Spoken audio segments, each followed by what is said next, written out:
Hey guys, so GGG is doing another interview on Path of Exile 2. Maybe they're talking a little bit about Path of Exile 1 in there. I'm not sure. Um, we'll have to listen and see. They're doing it on Ghazzy and DM's podcast that they've had Pox and Rax on. I listened to those two before. They're really like chill, and they talk about a wide variety of stuff. They'll go into stuff that's not even PoE2, like their daily lives and streaming and stuff. So I wonder if that's going to be a little different than this. Maybe this one's just going to be question answer question answer. Um, so yeah, it's should be interesting to see what Mark and Jonathan have to say about stuff. They're probably going to try and ask some stuff. Maybe Gazzy's going to ask about like minion stuff, some spirit stuff, some maybe like perfect crafting stuff, like something like his helm. Like, can we craft like +1? How does +1 socketed gems, or not +1? How does like added minion damage and cold pen added on a helmet or something work?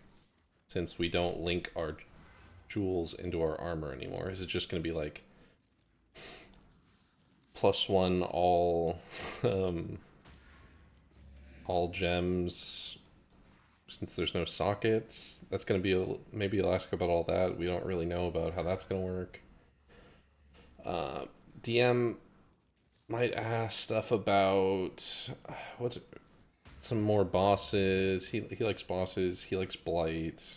He asked about like stuff like that and content, adding that. What else could they be asking about? I'm curious if they're gonna ask something along the lines of like more timelines, like concrete timelines. I know we heard like 6 months, a year. If we heard anything like that, if there's gonna be a league starting off with or not. Yeah, we'll see what they have to ask. The last one was really good. I liked a lot of Crips questions, but the community questions, I hope they just stick to questions that they've got, because a lot of the community questions are silly, in my opinion. But, alright, let's see what it's all about. Here, Ghazzy is definitely a long-term veteran in the game, whereas I am newer into the community. The way we're going to split the questions is mine are going to be a little bit more surface level, kind of generic, type of things, and Ghazzy's going to really touch on the more technical type of questions is sort of the plan with it here. So first thing... Oh, and I'm going to be playing Delving and Farming Essence while this is going on. Just something really chill. What I want to do is say thank you for coming. Appreciate you guys agreeing to be on the podcast and coming out here as well. And I wanted to open it with a very open-ended, easy question to get it rolling, which is there anything that you were really excited to share that you haven't been asked on any of the previous podcasts yet? That you're they're probably gonna say no. They probably like to not release stuff if they don't have to. It probably also messes with not public relations, community team. Like the community team has planned. They probably don't. Maybe they'll say like, yeah, there's one thing I wish someone would ask, but no one's asked it yet. I don't know. kind of really hoping, and they're not going to release them unless someone asks.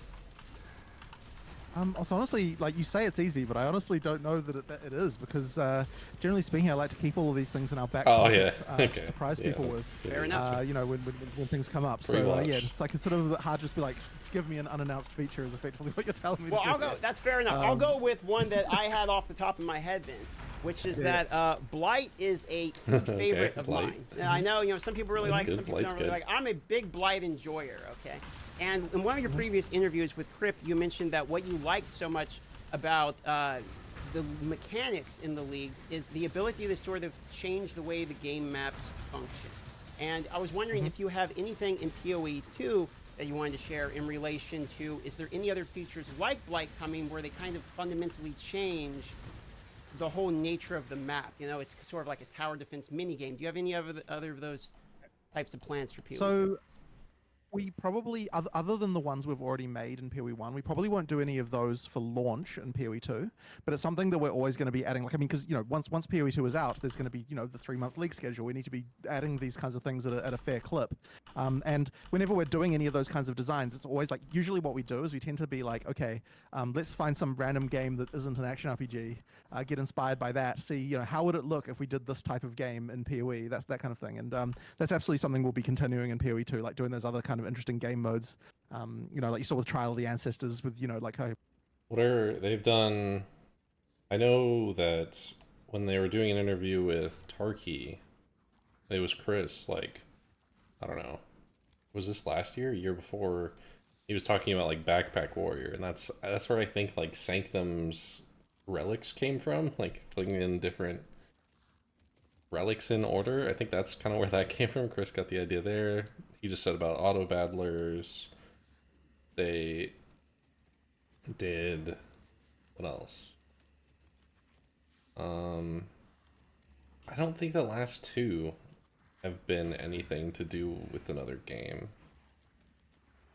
Affliction and Crucible were kind of reworks of previous modes. But yeah. Oh, Blight's Tower Defense, yeah. So yeah. Okay, what if we did sort of like a sort of auto chess battler style thing in PoE? What would it look like? That kind of stuff. So we always like to kind of think about that kind of stuff. There are a few things. I guess I probably shouldn't say too much about them. There are a few things that in PoE2 that will be a little bit familiar, but also a little bit different along these lines. But they're not technically new in the sense that like they're similar stuff to what we've done before. But there are a few things like that going on. But I mean, there'll be lots more of that stuff when we get into League content for sure. Don't really know what he's referring to. Sorry, yeah, go ahead, Mark. Definitely when it comes to the leagues, like we often design leagues that end up they lack that X factor, I like to call it, which is that thing that makes it feel like a different game. So for, I'd say even just Affliction as the current example, the whole like effectively... Oh yeah, and Harvest 2 was like not city, like farm builder. Yeah, they did that. Implementing a fog of war was what we did when you're having to reveal through that, and that even that just makes the game feel very, very different.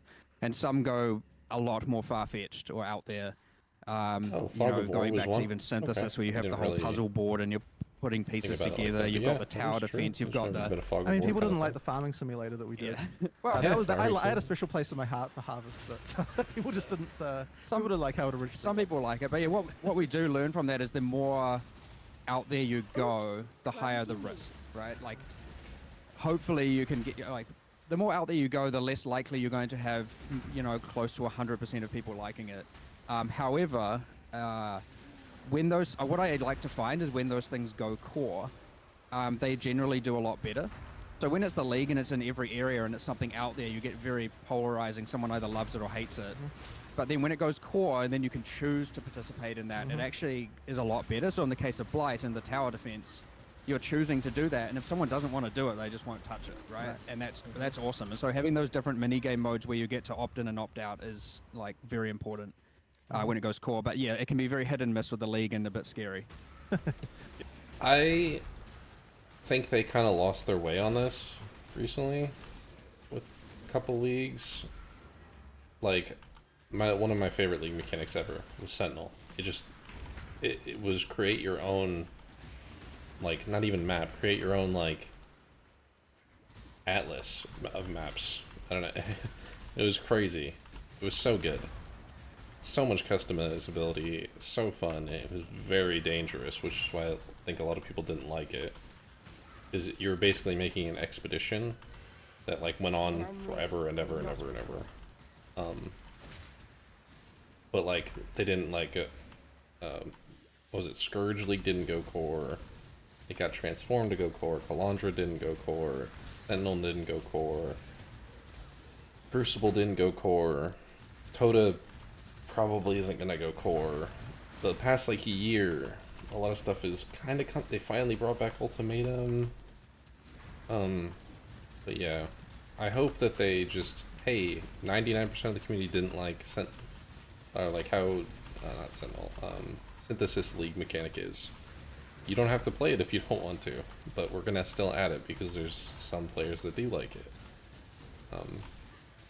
Unless it's like broken, like Harvest. Yeah, where you can't add this, it's too broken, too much power creep. We have to remove a lot of features, but the base is okay to put in. Like, yeah.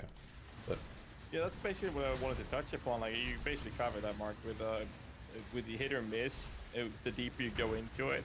Like, something that I really appreciate from you guys' side is the willingness to take the risk of trying something that is way out there. Yes, so and cool those to are take risks like this it's to a their flipping game. coin. You're either gonna love it or hate it. Very cool.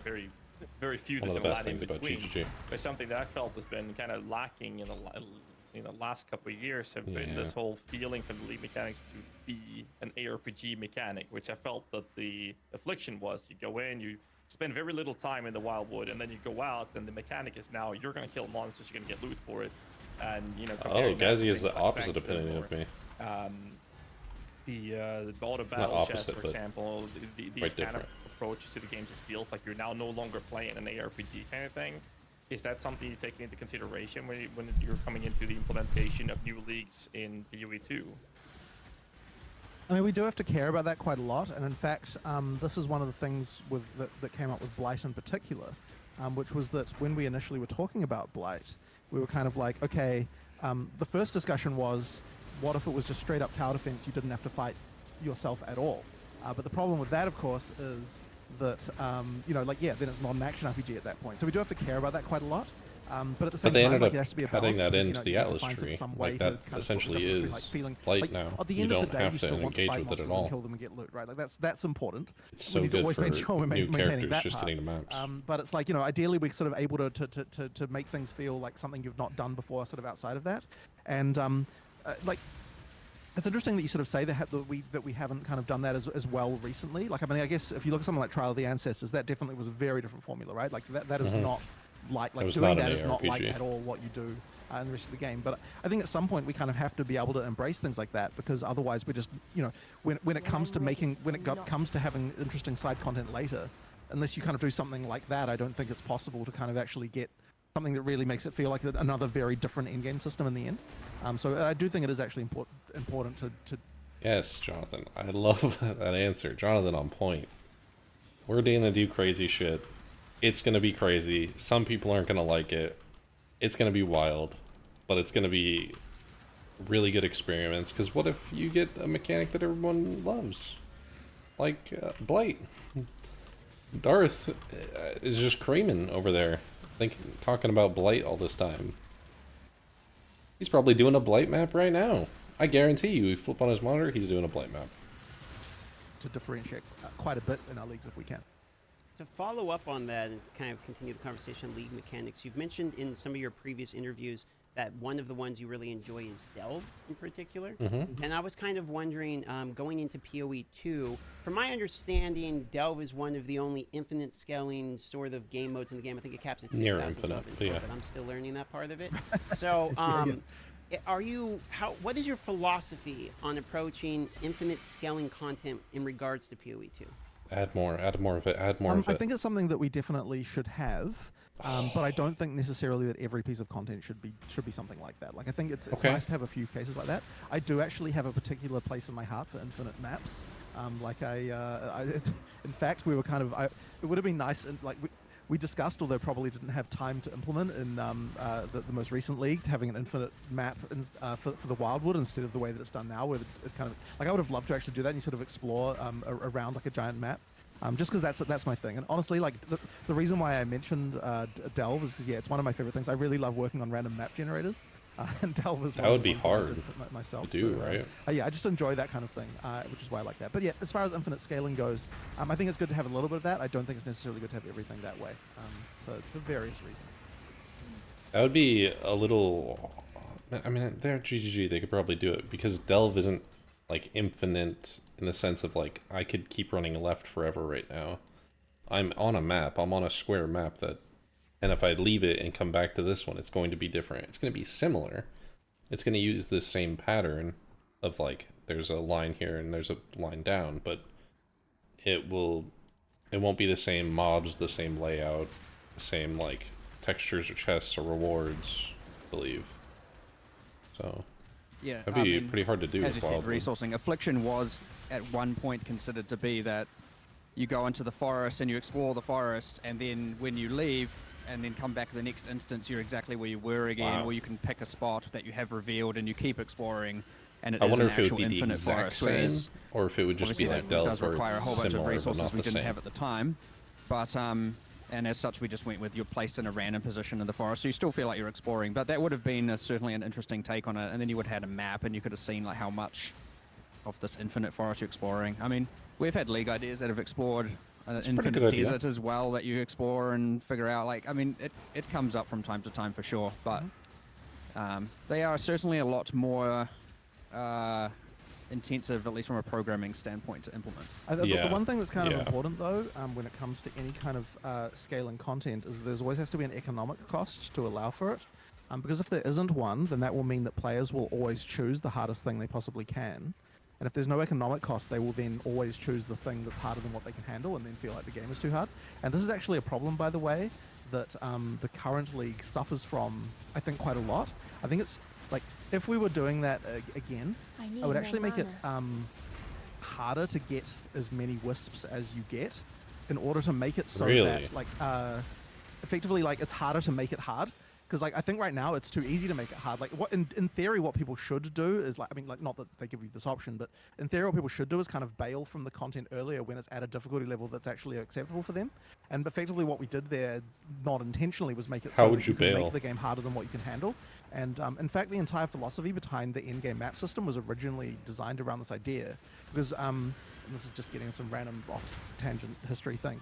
But originally in PoE, way back, we didn't have the map system, and we had a sort of effectively scaling thing called the Maelstrom of Chaos that you could go through. The game got harder and harder as you went through it. It effectively scaled a long way, like way past where players could beat it. And the thing we immediately found was that if you do that, the streamers who are really good, they all, you know, like go off and do like ridiculously hard content, and then the people who aren't streamers look at the streamers and like, oh, the thing you're supposed to do is go to this like maximum tier crazy hard thing and play that. And if there's no economic cost to it, it just means that people will decide to will want to do that even when they're not ready. So that's kind of the reason why the map system works the way that it does. And yeah, I think it's kind of like how people are complaining about like, oh, there's too much loot this league. Because look at MP's group getting mirrors and divines, hundreds at a time. But it's like, it's such a different world. And it's fine. It's great that MP's group can do that. It's awesome. Like, it's this, I don't know. People get too caught up in what other people are doing instead of just having fun themselves, it seems like. I think the Wildwood doesn't actually like do that well enough, or we probably had forgotten that lesson to some degree. I mean, not forgotten it completely, but to some extent we weren't paying as much attention to that idea as we probably could have. I think that's why the Wildwood ends up getting harder than what it should. Wouldn't the solution just have been the possibility of just creating a port out, like league mechanic key to get out of the... No, I don't think so, because even if you give people the option to leave, they won't leave so long as there's more rewards for making it harder. Like they'll make it harder than what they can handle regardless of the choice. It was certainly a thing we couldn't do once the league was launched, as soon as we identified this problem, which we identified like instantly, right? Like as soon as we saw like what was going on, it's like, okay, they give softcore players the option to build defensive, the thing that actually we should have done is like make the Wildwood harder. But if people are like that doesn't look right to the players, right? Like if people are like, oh, the monsters like in the main areas that are being generated by the Wildwood are too hard, then if the response to that had been, oh well, we're going to make the Wildwood harder to compensate, that would not have been an obvious connection to the players as to why that's the fix. So that's not really something a change we could make during the league. So basically, if that league were to come back, then that's the kind of change we would make, and they would effectively try to find a way to make it mechanically so that the more wisps that you get, the harder it is to sustain the wood itself, so that you kind of get to a natural point of where you can't continue, and then that kind of makes when you go back to the main area, the monsters would be, because right now the Wildwood itself is a joke. You've demonstrated the fact you've got the capability to kill them. The only thing that's scary is the detonate dead. The way to kind of make that work a bit better. I mean, the main point there being you shouldn't be able to just freely set your difficulty. You should have to earn that difficulty. Right, and the way you earn it is by demonstrating your competence and defeating stuff of that difficulty, basically. So yeah. Does that follow with previous leagues like Breach or Delirium? Because there's no... Delirium just gets harder and harder the more you get farther into completing a map. Breach stays consistently... I mean, I guess they say that it gets more and more mobs spawning the longer it goes, but not really. And the more mobs that spawn, the more damage you do most of the time because you're chaining or forking or AoE exploding. So, I don't know. Speaking of difficulty, that kind of brings me to another question I had is, as a newer learning player of myself of the game, I find it difficult sometimes to understand where I am failing in terms of depth. So for instance, I died to Detonate Dead and lost my hardcore, and it took me a while to even learn that what I died to was these red lines, detonate, explosion corpses. So going into Path of Exile 2, what is your stance and kind of philosophy behind trying to teach people what it is they're failing to accomplish to continue to progressing through this harder content in this year? There are a couple of things there. Trial and error. In particular, one is that just to be completely clear about this, the way Detonate Dead is in PoE1 isn't good, and Mark has a... Hold up. Wait a minute. When I'm ready, and not before. They're removing it? Please say you're removing it. Specific plan. I think he's even going to change it in PoE1 before please. too long, which I don't know if you were happy to talk about. Yeah, I mean, Please ultimately... remove the percentage. Please. Just you make got it two flat corpses damage. on the ground, and they look like they're just two different bodies, and Please. you don't know the life of Remove the those bodies on the ground. Remove the especially percentage. with Remove the current percentage. AoEing things down. And it is always bad for something like one of those things might deal 1,000,000 damage, and the other might deal 100 damage, and you don't know. And so the problem with Detonate Dead... let's be honest. It's impossible for it to deal 100 damage. Because all enemy health, even white mobs, is into the millions when you get up there. So... Right now is, yes, they're you all cannot, dealing millions. I mean, aside from the fact 1,000,000 damage is probably unacceptable outside of the context of some bosses. You can't tell which of those is going to deal more damage. So we need to make sure that Detonate Dead, and I've spoken to other designers about this, and the tasks have been made to change this. There is a clear difference in telegraphing, or at least danger. Like you can see this thing is going to do a lot of damage, and then this thing is going to do a small amount of damage before that damage is dealt. Whereas right now both look identical. I hate that idea. So if you take like Alera's DD, for example, or like Malaguero's, you've just got the exact same telegraphing on every corpse, and the exact same timing on every corpse, and yet one of those corpses might deal 100 times the damage of another, and you just don't know. So you were saying about having like red flashes like is like solution. getting stronger and stronger, and then the amount of time that it takes is longer when the corpse has more life. So it doesn't matter. It doesn't matter how long the corpse... If it took 6 minutes for that corpse to explode, it doesn't matter. We can't see the screen. Like, can you tell what's underneath my feet right now? I don't know. So, this is even like a pretty good visual clarity build, and it's pretty hard to see. I don't know. Time to get out of the way, the larger the corpse is, so you kind of get this like the telegraph actually changes based on the amount of life in the corpse. Yeah. And that way, Detonate Dead will be more visibly easier to understand. You'll be able to dodge it when it matters in this kind of stuff. Same problem. You should see it and go, that will kill me, and that will not, probably won't kill me. Yeah. So Detonate Dead's certainly bad in particular, but probably the thing you really were after was the whole like some kind of screen when you die that shows you kind of what killed you and so on. And it is something that I did discuss on Reddit a bit recently, but I guess I can go a little bit more into that. So the thing I was saying was basically that they can add this, they could not. I'm okay getting with some either. of the way there is easy. Like I saying played like, League okay, like basically fire out damage working killed for me. 10 years. That's easy, right? Like we can make that happen really, really quickly. But the problem with that is that like, okay, it doesn't really get to the core of a lot of what really kills you, and I think it's important, like if you're gonna have something like this, to really sort of tell you like why. So I think we can say the problem of on death screen, or like what kills you, whatever, it tells you why you died, not to what. And I think they care more about what killed you, or you knowing what killed you, than why you got killed. I think that's what they'll probably say.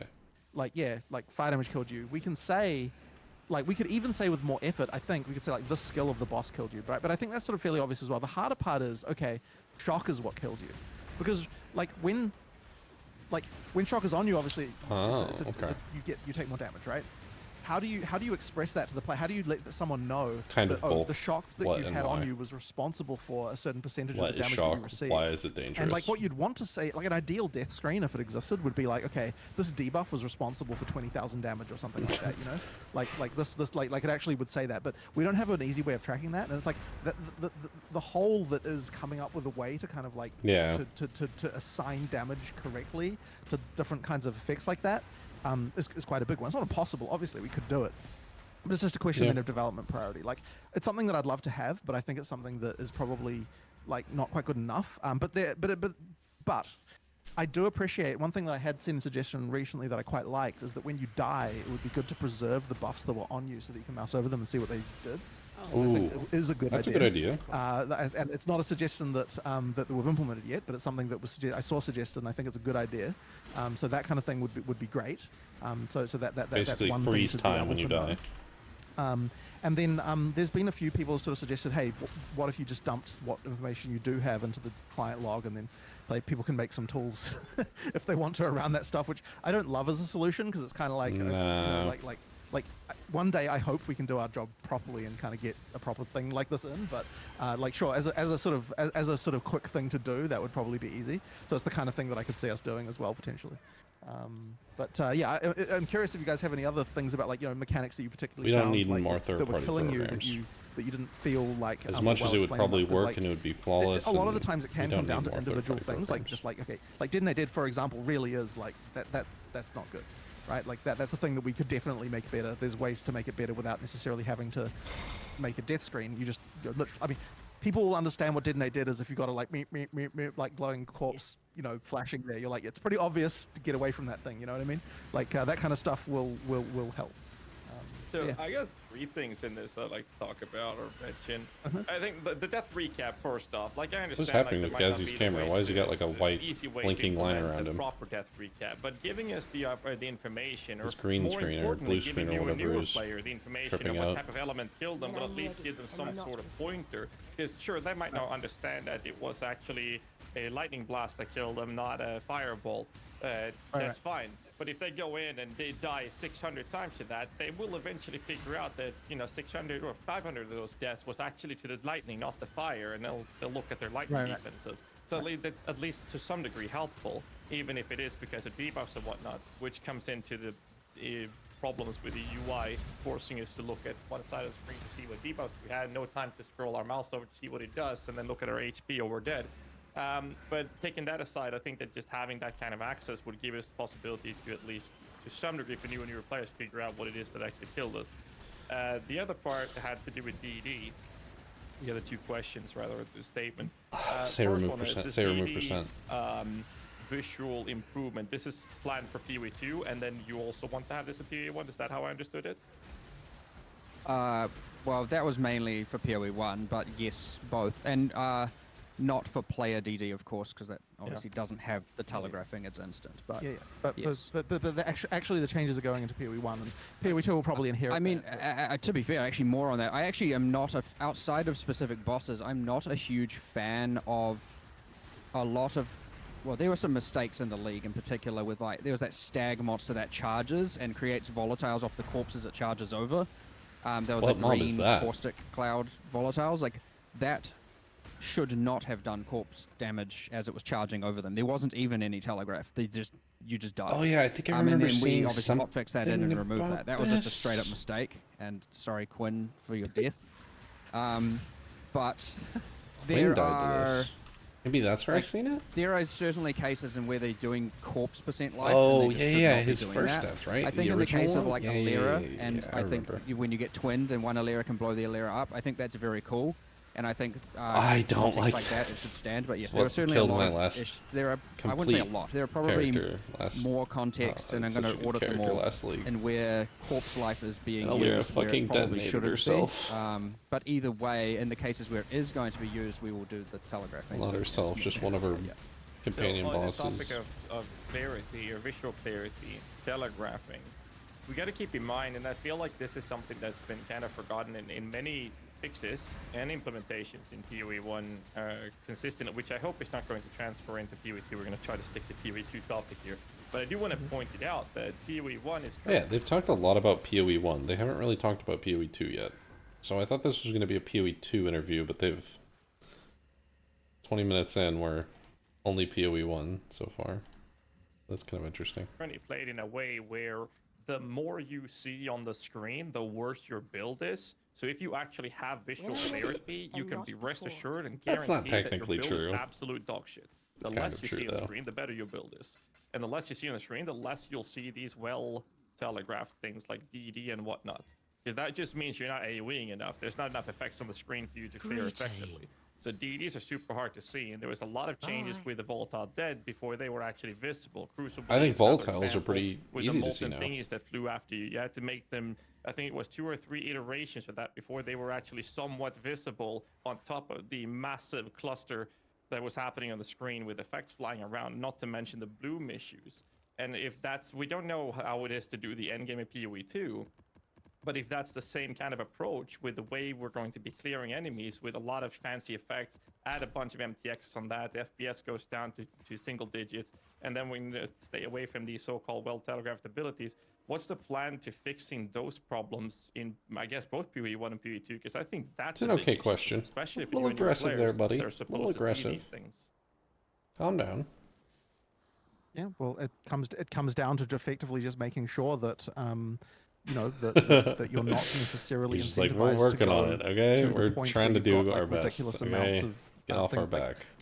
like it needs to be somewhat ridiculous because you still need to feel powerful. Like that's important, but we certainly need to improve visual. Like I mean, visual clarity is a huge part of what we're talking about whenever we're talking about effects. Bullshit. Like there's just a huge amount of I that just going wanna on. do So like white maps for to this. be rest assured, right? Like that is definitely a top tier priority thing as far as we're concerned in PoE2. But that being said, we still have to make sure that you feel powerful at endgame. Like we do. Like it is important. You know, like there's a lot of discussion I think about like that people always, oh, you know, they're going to slow the game down or whatever. But I guess I don't really think about it that way because that's not our goal. Like all we're really doing is like, what would a game at endgame look like if what does a good game look like at endgame, right? And that game probably looks like it is a bit slower than what the top tier stuff that's going on in PoE1 is right now. So it's not so much the question of like, you know, like, hey, yeah, you know, let's slow the game down. It's more like, you know, let's make sure that that it feels, you both feel powerful, but also still have clarity of what's going on at endgame. So that's just an explicit goal, right? And I mean, I also think that it is a problem, even just kind from of the like point of view cut of off like, you the know, head if a of new the- player or looks cut at off a the tip stream of the- Path of Exile and they kind of see, you know, like the crazy can be crap done going on the that screen, like people they're don't immediately feel like, like oh they my need god, I to. can't even penetrate this. Like it doesn't even make sense to me, you know. Like I mean, so that obviously has to be there has to be some kind of something changing here for sure. So yeah, like what I will say is yes, like visual clarity is hugely important. Telegraphing is hugely important. I don't know how to kind of like, you know, really. I guess there's not a lot I can say other than kind of like, trust me, I know. You know what I mean? Like I understand it's important. Yeah. I get it, right? I think that's kind of really all I can say at this this point. Because, questions, you know, like yeah, well, they've you'll been have to told see they it when we get there know effectively. it's But yes, really hard. things should be telegraphed. You shouldn't have just random deaths like that. You know, ideally you would feel like when you do die, it's because you screwed up. That is an explicit goal of us. Yeah, I mean, it's a hard one to solve. It's a hard one to even really think about. I mean, I know I was playing it last night, right? I mean, there's what? I don't know. 1,500 projectiles per second or some shit going off with tornado shot. Like, I mean, how are you expecting to be able to see anything? On top of Delirium opening legions or 3 legions every 10 seconds, a breach, you're clicking strong boxes which are spawning packs. Meanwhile, you've got Beyond Demons spawning left, right, and center. And this is all, of course, under the labels of Chaos Orbs, Divine Orbs, Mage Bloods, Headhunters, and all that are covering your screen with of loot labels. And then, I think, as Jonathan said, you accidentally press Alt and then you go back to login screen. Less loot, like, more rarity, I mean, more smart loot. How do you fix that? I don't know Like, how you fix the I know there's the skills easy and answer stuff, of like, though. allow us to Just one turn off issue at a all of time. the effects. And I know, One I know. issue at a time It's- is how you fix it. Well, sure, it is, but I mean, there's heaps of, it's very subjective as well. I understand, like, you can't telegraph anything in that circumstance. You're either just I think instantly this dead is at just a some point problem or that you're comes not. with And, ARPGs, yeah, I unless don't know. some This is miracle extremely genius difficult to figures out a fix at this solution point. to And it. extremely, like, Mark's talking about in a PoE1. Don't think yes, there in is PoE1. one. PoE2, you get the fresh ground and you get to make it exactly how you want. And, you know, this is ultimately the consequence of a large amount of power creep and specialization in the game. And, like, it used to be that maybe there's only 10 players doing this, and now there's thousands and thousands of players doing this because of information sharing and everyone becoming good. And information because sharing. there's too many headhunters dropping because of the amount of wisps from the league and all of that. But ultimately... I have a super unpopular opinion probably on information sharing. I think wikis on games and build guides should be banned. I like the good old days. You'd go and you'd try and figure out a game, and maybe a friend would say, oh, you doing this? Oh, yeah, I'm doing that. Oh, I didn't see that you could do this. That's pretty cool. Not, alright guys, here's the one build that is the best and most broken in this league. All 100,000 of you start playing it right now. Here's the exact items and gear and stuff, but, you know, unpopular opinion. A lot of people are also having fun because of that, but then you get into this thing, which is how do you telegraph and how do you communicate when that's going on? Yet if you take all of that away, that is the fun people are having, and so it's almost like these things come hand in hand, and then you have to back in the bag. Solution is make a sequel. I suppose so. That is the solution. Like, look, we actually have someone working on the alt thing that crashes you right now, as an example. And you can look at that and going, that's fixing a symptom, not fixing the problem. The problem is there are billions of, let's say millions, probably actually millions of items on the ground, and you press alt, and it's just like... Oh, the alt The computational processing in order to show all of those labels is just like, algorithm too slow. We will make that faster, I hope. Like, moving that keybind to something else so people alt tabbing doesn't accidentally crash the servers, at least. Look, what we should do is just make it fast. Like, that's what we should do. We can make it fast. Yeah, they're saying we don't need to change keybinds or anything. We can do better. The algorithm for laying out the item hovers was not supposed to be a problem. You know, like, that was not supposed to be something that was going to be a concern. But yeah, it eventually became. But look, we will. Sorry, go for it. I was just curious if this is also like a problem that has like emerged out of the later years, similar to how the game is unable to calculate more than 2.2 billion a minute since the poison caps being reached nowadays compared to when we started off, you know, a decade ago.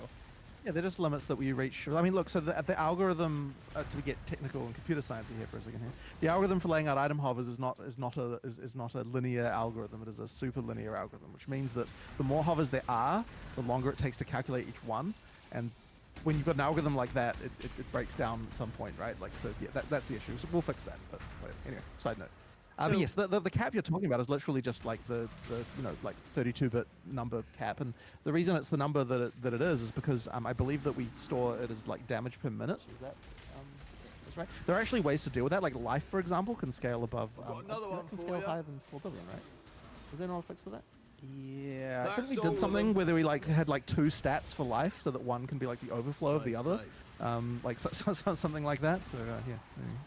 Anyway, if he's talking about Monster Life, no. Monster Life is still capped. Bring it back to the PoE2 point here, and you were talking a little bit earlier about clarity, and you mentioned new players, and I'm still. That's why in Delve, it doesn't matter what your DPS is once you get to thousands of depth.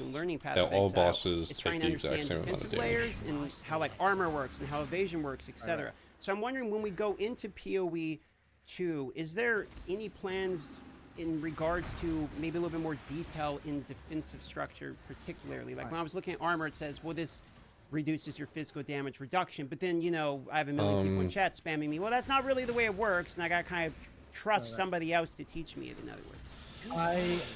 Because it's a smart system, but this brings up another point as well, which is that in PoE2 we're really there's no good way to reduce explain the amount of hidden mechanics. Like we're trying to make sure that whenever that like ideally, if there's something hidden, we either remove the hidden thing or we describe the hidden thing. We don't have any kind of like sort of weird implicit stuff. Ideally, like, you know, I think it's basically like trying to teach people calculus in an easier way. No matter what, it's going to be calculus. You can't This'll do nicely, But you can't change it to be like addition, subtraction. This'll do nicely. That's it. There's just like this number good, this number bad, up this number, down. Yeah, it's it's like a school teacher program. How do you make your lessons easier to learn? I think there might be like one or two, like in the whole game, like one or two things that are actually hidden remaining, like very, very little. We're really trying to make it all explicit. And the other thing as well is that we are going to try and attempt to put more of this information in the game in some way. I don't have a full explanation of exactly that yet, but well, they said there's two things hidden remaining, and it won't be after this stream. So yeah, like it's. I get your issue. So, and ultimately, the thing you really need to know about armor, I guess, if that's one of the ones you're talking about, is like the fact that, you know, big hits get through it and small hits don't get through it as much, right? That's kind of the main thing you want to hear, I guess. And like, that should be something that the game should say more explicitly. I absolutely agree. So we'll make sure we find a way to do that in PoE2, because it is important, I think. And you know, that just comes along with a lot of the sort of new player experience type of testing that, like, you know, it's funny because in PoE1 we never really actually truly did that. Like, we did it in, like, we read feedback and did stuff like that, but we never really, like, actually, like, sat people who have never played an action RPG down and, like, said, hey, you know, like how do you think this works? Like, you know, that kind of stuff. They've done that, haven't they? They've said they've done that. It's something that before. we're actually going to be. They've taken their friends and stuff and say, hey, how do you think this works? Usability lab testing of like, okay, here's a random person off the street. You know, like how do you understand how armor works? So I guess we'll have to see how that works out for us. But you know, I like that idea. Yeah. How are you gonna make this work with minions and proxies like totem mines and traps? Because people still ask me after a decade if fire damage scales raging spirits. Like, how are you gonna make that work without like creating a Bible-long tutorial? I actually have some answers in this regard. So this is actually another thing that I think is another point that's come up a lot recently about the passive tree, and you know, like is it understandable, this kind of thing. It's going to show whether it affects a minion now. We isn't it? Definitely agree that there are issues there. Like I think the mechanically the passive tree is easy enough to understand in terms of, like, you know, you allocate points, you get, you know, like, you get stats. Like, that's pretty obvious, right? So it's really just a question that comes down to, like, what are the stats doing for me? And we talked about this for quite a while, and we kind of came up with an idea of, like, you know, maybe what we actually need to do is whenever you hover over a skill in the passive tree, it should tell you what the DPS change will be on all of your skills. And that way you will actually know, POB. like, when you see a node, like, okay, is this node going to help me, or is this going to do nothing for me? Like, what's the relative, like, you know, compared to this other node over here? Like, if I've got this node that's like plus fire damage, like, I want to see that the DPS on my SRS goes up or doesn't go up, right? Like, that should be something that you should be able to tell. And the other thing that will allow us to do is make it so that if you hover over a node and it's not going to do anything for your build because it didn't actually work, like, for example, like, you'll see, like, a new player, for example, will be like, okay, if I get spell damage, is that going to increase the damage like, they assume that it will increase the damage their minions are doing, and that's just not going to work, right? So you really need to be able to see, it's what I said in the last interview, you know, that they should do the thing that they do with support gems. Is that going to do anything? And so we basically said, like, let's actually try to make it so that you can see which skills does this affect, what the end result will be when you hover over a node on your character, when you're hovering over nodes on the passive tree. So that is a feature that we're going to have in PoE2. So I'm like just gonna jump out on a limb here. I'm just gonna assume that OpenRL is the one doing this, and if that's the case, can we assume that we're gonna have some sort of collaboration of in-game implementation with connections between actual PoE program and in-game Path of Exile 2 then? I am not keen to have just Path of Building straight up in the game. That's one of those things where, like, okay, Path of Building relies on the ability to like, so, okay. What you just said essentially is Path of Building. The Path of Building effectively lets you create items from whole cloth, right? Like, that you don't, like, you effectively just, like, so, okay, what would my character be like if I had all the stuff that I don't have? And that's actually not something that we're keen to do in the game. Like, it's one thing to show you what item you actually have in your inventory will do on your character, or, like, allocating a point that you have the points to allocate will do on your character. I guess for the passive tree, we'll still show it even for points you can't allocate right now, but that's a side note. Basically, it's one thing to do that. It's another thing, I think, entirely to be like, okay, like, I'm just going to effectively make this character completely offline. I agree with this. To be fair, like, something that people will do with PoB, but I don't think it's something the game should necessarily do straight up. I don't necessarily think it's a good idea to be like, here's, like, I especially think it's actually bad for new players to be like, okay, go, like, because if there's a character, like, just straight up, like, Path of Building style tool in the game, then that's the game telling you that you're supposed to use it. And what that means, if you're a new player, you come along, oh, okay, I have to like plan out my whole build from the very beginning. Like that's not something that we should expect players to do. So I think it's a little bit different when you're like, okay, here's a third-party tool. You can I agree work. with Like, people all of understand this. that stuff. You're But I so think having right the about it. game be like, okay, like what would my character be like if I had a headhunter on when you don't actually have a headhunter? I don't think that's right. Yeah, something. I think that's a. It should be the difference feel. between these things. You But should feel. I do think we can do a lot better that with your regard to character showing you changed the when you get these information about items, what not a given a thing number will do to your telling you character, before this you number allocate better. it, or Ooh, before, ooh. like before Get you this equip it, that kind item. of stuff. Ooh, And that's ooh. something I absolutely want to be doing and improving. I mean, this also comes to, just to reiterate on that one. I don't think Ghazzy likes that answer. Like hovering over int, a lot of new players probably don't actually know what the attributes do. So you could hover over a 10 int node on your. Ooh, okay. Dex is evasion. Oh god. Dex is evasion and... Oh no, what is Dex? Is evasion and... When I'm ready Is it just and not evasion? before. Int is energy shield and mana, right? Strength is life and melee damage. What is energy? What is Dex? It's evasion and... accuracy. Yeah, I never play Passive accuracy tree, builds. and it would I don't know. show the change in energy shield and the change in mana. It would be like mana from, you know, Failed. 71 to 73 or something. Right, and so that's instantly going to tell you. Not those numbers, but Yeah, it is instantly going to tell you what that's doing. And so effectively, it is more than just like, you know, your int's going up. It is in fact, yeah, your spell damage is going up. And this kind of stuff. So yeah, it is good to actually.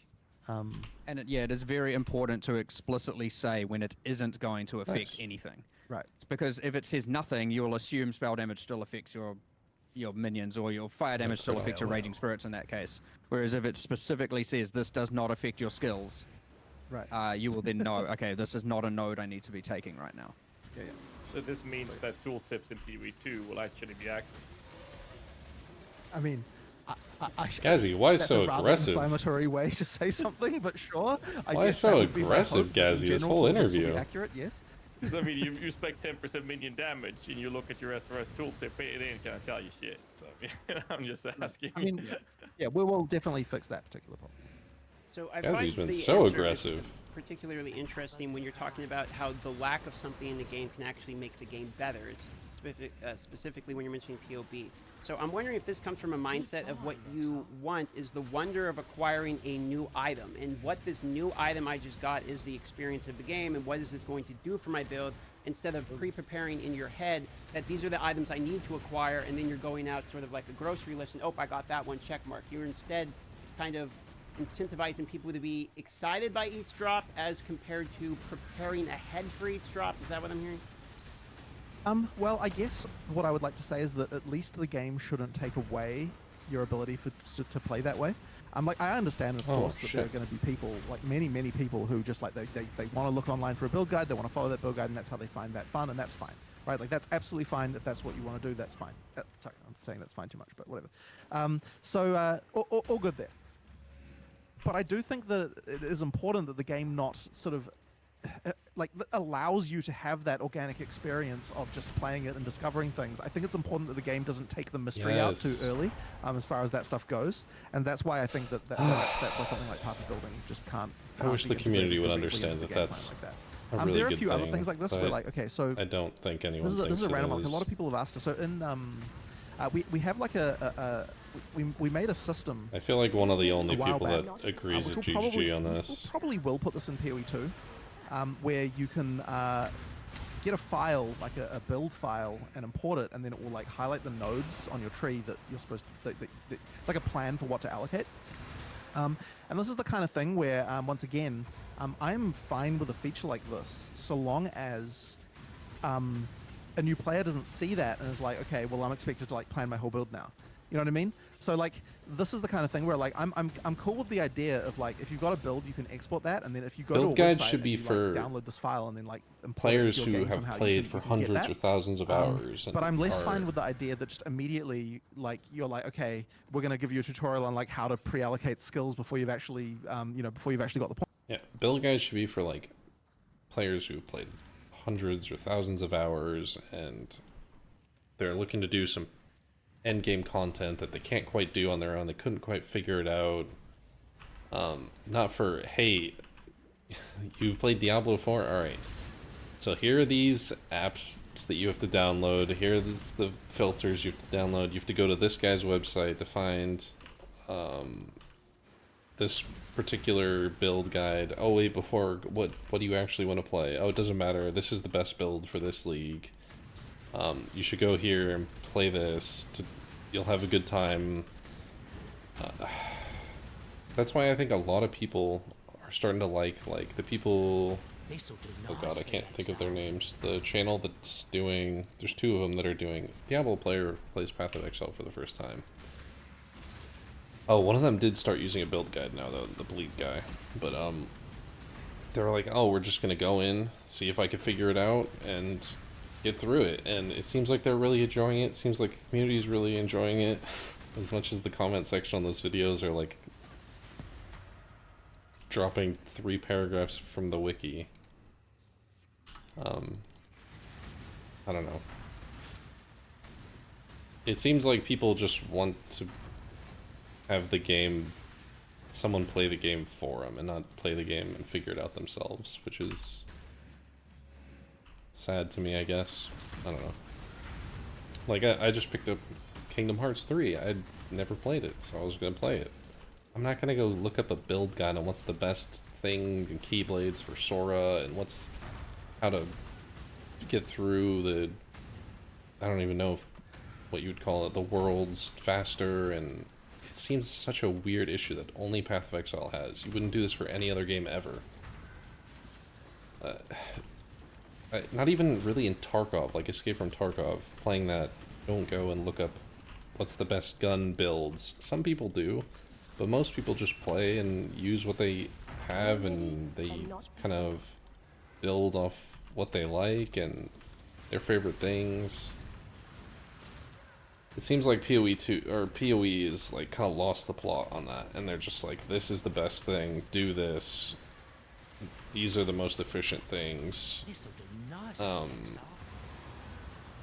Which I don't think it should be. Like, in this case, like, I'm playing Poison SRS. Well, I'm playing Poison SRS because I'm trying to farm gear on SSF to get a pure Spectre build. Or, I don't know which Spectre I'm going to choose. I think I want to try the Spider ones, and there's no one that's doing a build guide on it that I've seen, hopefully. Someone's going to be like, hey, there's a build guide on Ghazzy's channel for these new Spectres. But... I don't know. It seems like everyone wants to just play. Have the game played for them, which is sad to me, I guess. Points for it and this kind of thing, just because once again you get that thing where it's like, okay, now I'm like, I feel like I need to do this. So UI like that, I think, needs to be kind of like, maybe not hidden is not the right word, but certainly not surfaced to a player who isn't ready to know that. Whereas if you go to the forums, they're like, okay, download this, like, these features only unlock once you have 1,000 hours playtime. That's the kind of thing where like, that's fine, because you've already shown us the fact that you're like seeking this out. You know, you are looking for this, and then once you've done that, then it's like, well, yeah, okay, that's fine. We can have this kind of feature. But I guess that's kind of like, I guess my mind shows you a little bit of my mindset around this kind of thing. It was a great answer. Thank you. I think that when we were still trying to keep this a PoE2 topic, that they were bouncing so much around PoE 1 and 2, but that's kind of why I love having a conversation like this with you guys. Because we can just go on for weeks upon weeks. But I wanted to talk a little bit about the minions, totems, mines, and traps, like we talked about with the scaling of them. You said that would be something that goes, the tooltip changes. I mean, that would be something to be fixed. But when we're looking at the differences of that, a lot of people, I think, have the perspective of that being the way it is in PoE, where it's telling us that, oh, the target is a boss, and the target has this and this curses. That's not going to happen, obviously, when we're looking at a tooltip. Right. But will this is the be end something of your that we're going to journey, see exile. on The launch final for time, PoE 2? it'll be you begging for your And claim is this there an victory. initial We actual structured will plan rise to have again. this for PoE You 1 cannot in the win, near future, or is this something you guys are considering to possibly implement later, or what's the time frame here, if there is any? Why do you need this? Why do you need to know how much DPS you're doing against Shaper versus Elder? Why do you need to know that? Like, if the number's too low, can you not do it, I guess? I don't know. I don't know why you need to know that information. Believe we will have that stuff in for the beta launch of PoE2. I don't have an answer for you for PoE1. It's not something like it's not immediate. Like I guess it's the kind of thing we probably could backport, but that's not first on my mind at least. So that's more like Mark would be the one to that. I guess it probably is possible. I feel like a GGG simp when they're talking about this. It's ultimately easier to decide that once it is finished for PoE2, and thus we can see exactly what it would involve to do so. And yeah, it's hard to know at this exact time. But I definitely want it. Have wanted. I like the tooltip idea that they're talking about. I like that. Hence why we're doing it for PoE2. Skill point. It's just certainly easier to do it in that and skill gem environment. Or a atlas or a passive skill tree point affects a gem. Okay, I like that. So something I'm Just a noticing little in check previous mark. interviews Yes, no. is you talked about momentum was the word you used, and that you have great care going into keeping your momentum carrying with each character, so much so that there's different animations based upon if you're moving, etc. And some of the moves, like rapid shot, I believe, you can actually fire at 50% movement speed reduction, etc. However, while maintaining momentum, I know that there's also a conversation about Path of Exile 2 is slightly slower than the other one. So how do you pair these two thought processes of wanting to keep it fast and keeping your movement speed going while Path of Exile... It's not about being fast, it's about being consistent, like the same speed. They want you to glide through at the same speed. They don't care what that speed is. They just want it to be, they don't want it to be jerky, like dash here, walk slow, dash here, walk slow, run, dash, slow, up. They just want it to be consistent the whole way through. That's going to be the answer. Exile 2 is looking a little bit slower than the original, Path of Exile. So I'm wondering, what is the mindset behind continual flow of movement when it comes to the characters in Path of Exile? I think actually that momentum preservation is actually a really important thing you need if you want to have things be able to be slower while still feeling fast.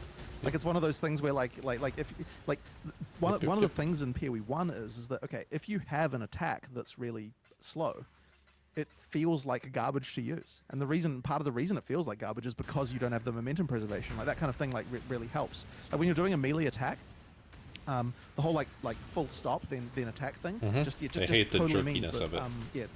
It feels bad. The momentum preservation effectively means that you feel like in your mind you kind of feel like part of the attack you feel like time you're was losing actually something. movement time, if you know what I mean. So like and effectively like so I've talked about this a little bit before, but we've got this whole step attack thing where if you're a bit back from a monster, you can effectively attack it from earlier. From further away than you'd normally be able to, than your normal distance would say, and we've got an extra animation to it to propel you forward. And what that effectively means is that the time that you would have spent running to the monster in PoE1, you can now spend doing the attack from further away. So effectively get to have the attack be slower, but still take the perceptually similar amount of time as far as you're concerned. So that kind of momentum preservation stuff really works with that. But it has been quite a thing, like making sure that everything feels that way. And like there's even some attacks that kind of don't make like. There are attacks like let's look at Ground Slam, for example, which I guess is something we haven't shown in PoE2, but Ground Slam is not a skill that you want to be moving towards the monsters when you're using, because it works better from further back. So you have to find a way to make it feel like the momentum is preserved, or they're actually moving you forwards. So we've got this kind of like micro step thing and like some cool animation tricks and a few other things like that to kind of make it feel like you didn't actually come to a complete stop. It's kind of counterintuitive. I wonder how they're going to do that for skills that like dash you backwards, like Ice Meteor, what is it called? Because you lose all forward momentum when you do it. Because the cast time is so large. Maybe those are exceptions to the rule, and they just want it to be when you're in melee. What the hell was this layout? Not actually moving you forward. And there's like all sorts of tricks like that. So it has been quite a process, but it is really important because it just allows you to make the game feel fast, while actually kind of like making sure that everything's still readable and you actually don't have quite the same number of attacks per second as before. But on that clarity issue as well, just because I had it in my mind while I was thinking about it, is that one of the other things in PoE one that actually does make it feel worse when the attack speeds do get high, is that you can actually make attacks feel clearer even when faster if you take care in the animation to do so. So in PoE1, they've got one animation for every attack, and in PoE2, we have like 4 or 5 speed variations for each attack, and we've got them all the way up to rather quite high attack speeds. And effectively, like, you start removing certain flourishes and details from the animation. You don't you make the animation simpler as it gets faster, and that actually makes the character feel less frantic. Like, they're attacking faster, but they don't feel more frantic when they're doing so. And that's kind of a way to, once again, like, improve the clarity of the attack without actually having to necessarily reduce the actual speed of it as well. So there's a lot of tricks there that we're trying to engage. That translated over to minions as well? I don't know about that, probably. I mean, I guess that would be a thing we could do. Yeah. Well, it wouldn't... I mean, probably not specters. Isn't specters, it the same for... but didn't they say that this is the same for, like, Soul Eater stuff? Not specifically Soul Eater, but high attack speed enemies? So wouldn't that just... wouldn't they use the same animations for minions? Specters and stuff? When I'm ready. Obviously not like SRS and stuff, unless... I guess there is enemy SRS, huh? Maybe. There should be no reason why other minions can't do that. In fact, yeah, absolutely, they'll do that. I think the same team doing the character the player character animations are doing the minion ones. So, what's wrong with Spectres? They should be doing that. Hmm? What's wrong with Spectres? Oh, just Spectres use monster attack animations. You're right? now talking about doing, what do we have? So we've got 700 monsters. 700 monsters times what, 3 attacks each. 3 attacks per different type of attack. Yeah, it's a time issue. At, they'll get it in eventually. A few years of animation work. But if you wanted to do it. Yeah. I mean, I've already talked to Chris about that. I pitched a really good solution for you guys with the Spectres, but if we... Nice. Actually, call you guys presented the idea with the Pokeball effects, which I'm very excited to hear about. Is there any type of, like, on the Spectre topic, I also want to bring in Animate Guardian into this. Is there any other changes outside of the Pokeball structure that you guys have in mind when it comes to Spectres and Animate Guardian, when it comes to functionality? What would I like to see with Spectres? What would I like them to answer? God, I love Spectres. They're so cool. You don't like Spectres? What's wrong with you? Ghazzy, force him to add some more quality of life. Get in there, Ghazzy. Full steam ahead. What would I like to see? The Pokeball thing is nice. I hate resummon. A resummon ascendancy would be very cool. I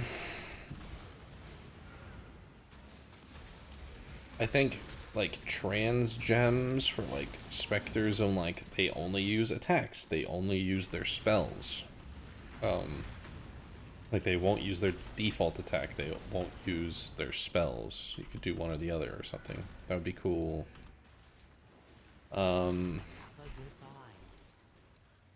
This'll do nicely, X-Doll. I don't know what else they could add.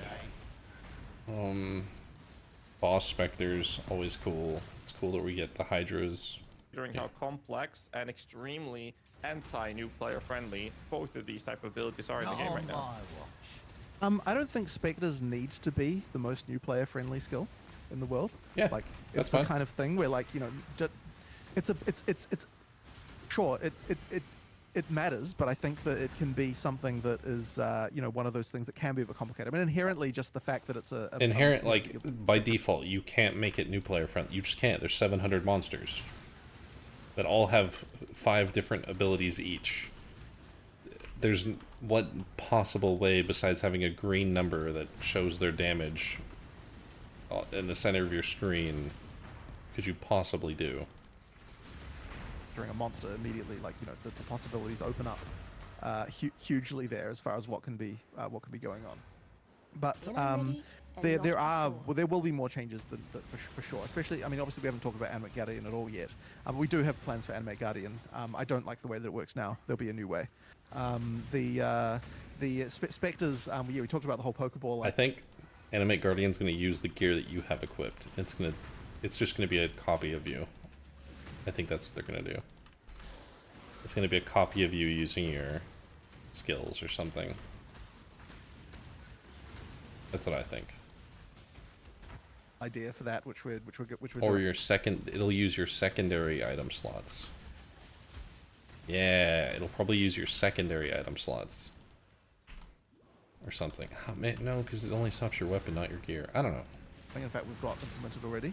And there'll be more stuff I'm sure you will like with regard to minions. Because we're going to be announcing the Witch before too long. And there's going to be a lot of minion stuff there. So, yeah, there'll be a lot to say about it for sure. Yeah, they can't step on the Definitely for community things like teams animate back Guardian, we need to not have the talk about it. behavior of like, oh, it's going to die, unequip the gem. Right, that just needs to go away. Right. Or log out.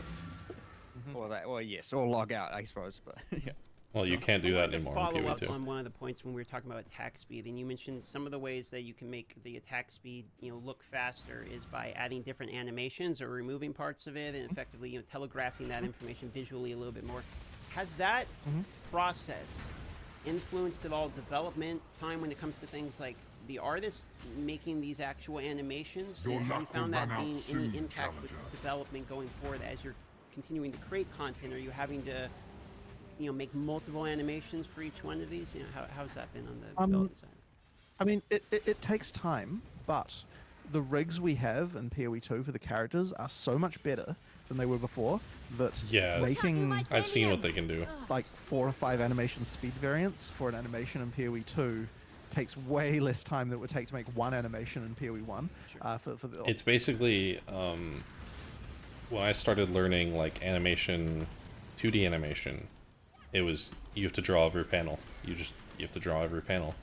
There's no two ways about it. Good find. But nowadays you draw 2 panels and you let the computer decide the in-betweens and stuff.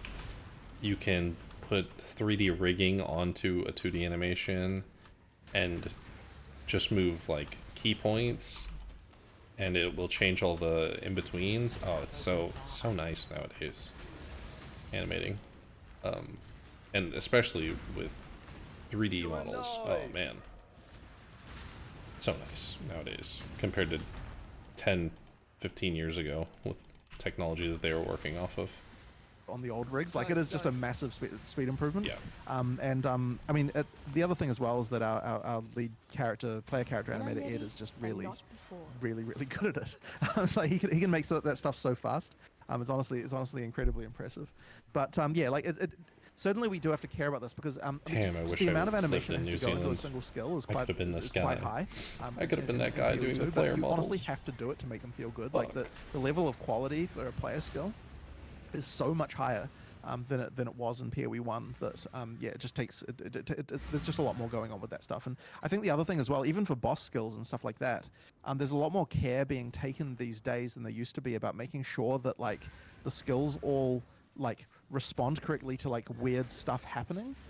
Like I remember being sort of impressed honestly when we were preparing for ExileCon how not broken a lot of boss skills were with regard to things like CCing them with like freezing them and stuff like that. Like it honestly is impressive. Like I kind of saw It it going, happens oh, with that's gonna look PoE2 terrible, this or is gonna look terrible. PoE1. And then like actually they had like stuff to deal with all of those cases. Like it's pretty impressive. So yeah, I've had it happen in PoE1 where you'll freeze something or stun it, but its model will freeze, like it won't move its arms or legs, but the whole model itself will just kind of glide across the screen or something. Like it retains its momentum while the model itself is frozen, all the joints. Very funny. it is, but yeah. Having to do all those extra stuff definitely makes development harder, but it is totally worth it in my opinion. Except of course when it was in the mercenary demos, that boss, and she spawns a baby to avoid more gross terminology. Fetus. I mean, that one you had on numerous occasions where you're filming it. You stun her, and then all of a sudden she has twins. Spawned a second baby. I still have no idea what causes that bug. We haven't fixed it yet. But sometimes in that fight, a second baby will appear. It's there'll be some like precise stun timing where That probably like, has nothing to do with animations. I That know probably the has to problem, do with but and then she'll do the skill logic tree twice. on And then interrupting all the of a sudden there's logic two tree. babies scrolling around, and I mean, Fight still works. intended mechanic maybe. I don't know. I mean, in real life, sometimes they have Yeah, twins. Sometimes you have twins. Yeah. Yeah, sometimes you have twins, yeah. Ghazzy's right. Follow-up question. I mean, sorry, go on. No, you go on. I was just going to do a follow-up here because we're kind of talking the development side of things, and something that I've noticed that I liked significantly while my experience, learning Path of Exile was the music is phenomenal, especially on some of the maps. There will just be very, very good There music. is So, Ritual. I think it's one of the really good music. The music I've been design listening going to into the Path music of a lot Exile more 2. since Do you have ExileCon. They told any us to plans please to listen bring to in, it. like well-known artists to do I think maybe Ritual some of has the some pretty good tracks, music. or can we hear a little bit about how your sound and music design is going to be going into Path of Exile 2? So we have When I'm ready, two people and not working on music in PoE2, and they're the same guys who work on PoE1. They're very good at that job. Some of the music in PoE2, like The a lot of it's rocker really, and really the awesome, and there's actually a lot more going on even than orchestra what they used to do. symphony guy. Like a lot of really kind of This'll clever be stuff going on with nicely boss mechanics. Like exciting. they've got like clever stuff going on with phase changes. Like the one the one on the mermaid boss called? Sorry, I can't remember now. I think Revealed Diamora, to- the Diamora, Song of yeah, Death yeah, or the song- Siren yeah, of yeah. Death. Yeah. Like the phase change thing when she does her attack, like there's a specific Oh, I music forgot to put cue that happens, like Bell on exactly again. like it's real awesome. Like honestly, like it's funny because I heard it in the sound booth and I was like, whoa, my god, that was the most epic shit I've ever heard. And unfortunately, this hard on some random headphones that I normally play on. But yeah, they're doing some really cool stuff. Just little stings as well. Like I don't know if you. Like they've got this thing where like, okay, you kill the boss and you get this like little musical sting, and then it like fades down the music for the area for a little while to kind of like give you a bit of space to breathe after the boss is dead. And The, then, like, and then, cymbal the music will come back in explosion another like when 20 boss seconds dies. later. There's all sorts Almost of little like a details. loot drop There's happens, actually a lot kinda more thing. effort going in actually to integrating cool. music Very cool. cues into gameplay events in PoE2 as well. Yeah, I just think honestly, Camille in particular is just really, really, really good at that stuff. We're doing well. What you're talking about It's kind of a side note, but I think what makes an amazing, pinnacle AAA game is music, sound effects, and like cutscenes, animations with like, I don't know how you'd say it. Not just good lore, but like good storytelling with it. And then you have a good mechanical game on top of all of that. Makes an amazing, amazing game. And I think that PoE has the sound and the mechanics, but lacks the story of the game. No one knows what the fuck is going on. No one really has favorite characters. It's not Diablo. No one cares about, like... It's not like Diablo and Deckard Cain and oh shit. Like, games like WoW, and it's like, oh, Arthas and Sylvanas and Ragnarok. No one really cares about that in PoE. I think if they can nail that aspect too, oh, this game would be amazing. So good. I have like the boss cues. When I was doing Shaper, you go into the bubble and it doles down the music where it sounds like you got water in your ear or something. And when I noticed that, They do that was with the super exciting part about that was just what spawned the question. Eater of Worlds. Right. When you're in the Yeah, drowning no, bubble. we're doing a lot even more of that stuff. Love that. Yeah, we have. I mean, that's more of a all sound, not just music. But like, we have a few other examples like that. We have this whole when you're drowning, like versus the Eater of Worlds. Oh yeah, he's talking about it. Yeah. It's your screen starts to go to black, and all the noise gets suppressed. It's meant to sound like you're underwater. I swear to God, And I like didn't our rewatch audio this. guy at the time, like it was during work from home COVID time, and he sent a video of like he had filled up his kitchen sink, and he had like an underwater microphone, and then for the This is male XLCon characters, stuff. he's dunking his head in the kitchen sink, just like going making noises, and then for the female characters, he's got his wife also doing the same. And I'm just like, Bro, that was so funny on XLCon. They were, yeah. So, to get the other sound, I drowned my wife. Bro, what are you talking about? Out of context. What are you talking about? Challenger. And the measures these guys go through to get this is amazing. So when you're going through that level of effort, and I mean, sometimes you go next to their desk and he's got a bunch of carrots there, and I'm like, okay, I guess he's just snacking on carrots. And no, he's holding up a microphone and like breaking carrots to make it sound like breaking bones. And I'm like, okay, I suppose, sure, I guess that kind of works. Like they go to some extreme measures. I know that's not really music, but it's still audio adjacent, and it's like so fun to see their process. I love listening That's to so cool. sign people talk. Another thing I wanted to talk about, we talked about bosses. Mentioned a few bosses from PoE1, and we know there's going to be, what, a couple of thousand bosses to my understanding in PoE2. But something I was curious about, this is a community question actually, was if the differences on boss design in PoE1 versus PoE2 in the form, or the question will be in the form of the idea of having a simpler version of the boss, say Shaper, and then there would be Uber Shaper, then we have Uber Elder. Probably not on release, is my guess. They coined Uber Elder. Like, will there be those type of maybe one boss iteration, designs, but not or are we talking multiple. about this is a boss? There's no other versions of it but that version.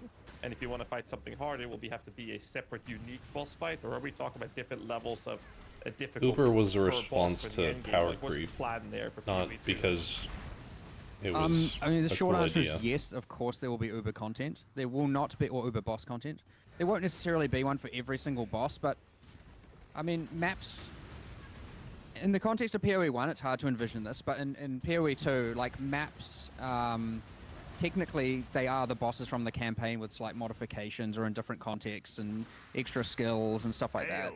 And so just thinking of random, like, you know, there's what used to be the hard back in PoE1 a while ago. What used to be the hardest content was the core map, and you had the effectively what was Uber Malachi, just not with his own drop pool and stuff like that. So map bosses are already harder versions of campaign bosses. When I'm ready. Except obviously in PoE1's world, those bosses are often easier than the random rare monster you fought outside, which I do consider a problem. Like, it would be nice for the bosses to It's such a actually feel PoE1 problem. a little bit more difficult than what a lot of them currently do.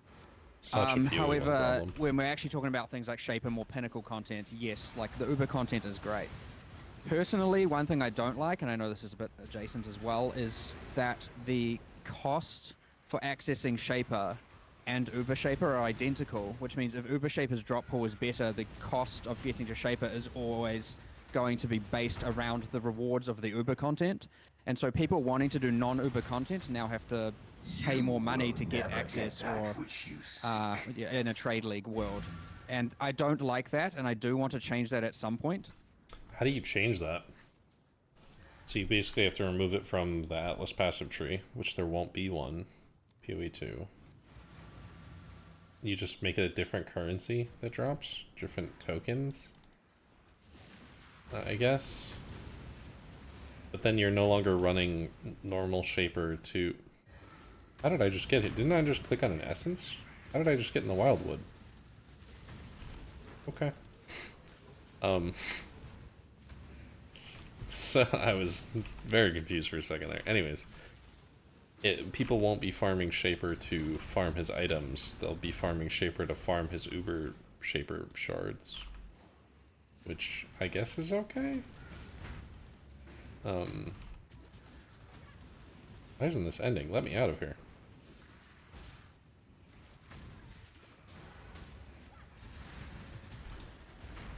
So yeah, I guess that's okay. So that is at least a lesson learned. But like, I've spent the last few days talking with like Andrew and Sean and Damo, a number of our designers, about like, you know, how can we make the next generation of Uber content? And like, I was like pitching things to them, just random thought experiments. I'm like, what would Uber Dominus look like to you? You know, what is like... And then we're just like, what would that be? I mean, harder hits. You could have things another like phase. the Touch of God behaves differently, and like maybe you fight both actually at the like same time. disintegrate sections of the arena, and like you could make an Uber Dominus. Like, it's fully doable.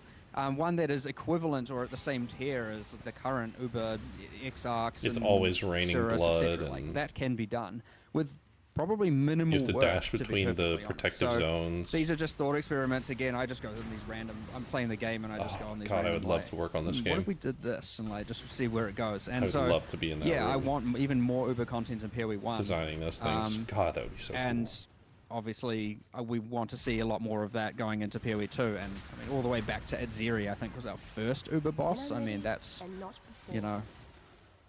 The access to that has changed, but it's held the test of time, so to speak. It's not quite in the same ballpark nowadays, but I mean, it's still pretty noteworthy, and given how long it's been there, it's done pretty successfully. I mean, that fight came out before Ascendancies and everything. It was beautiful.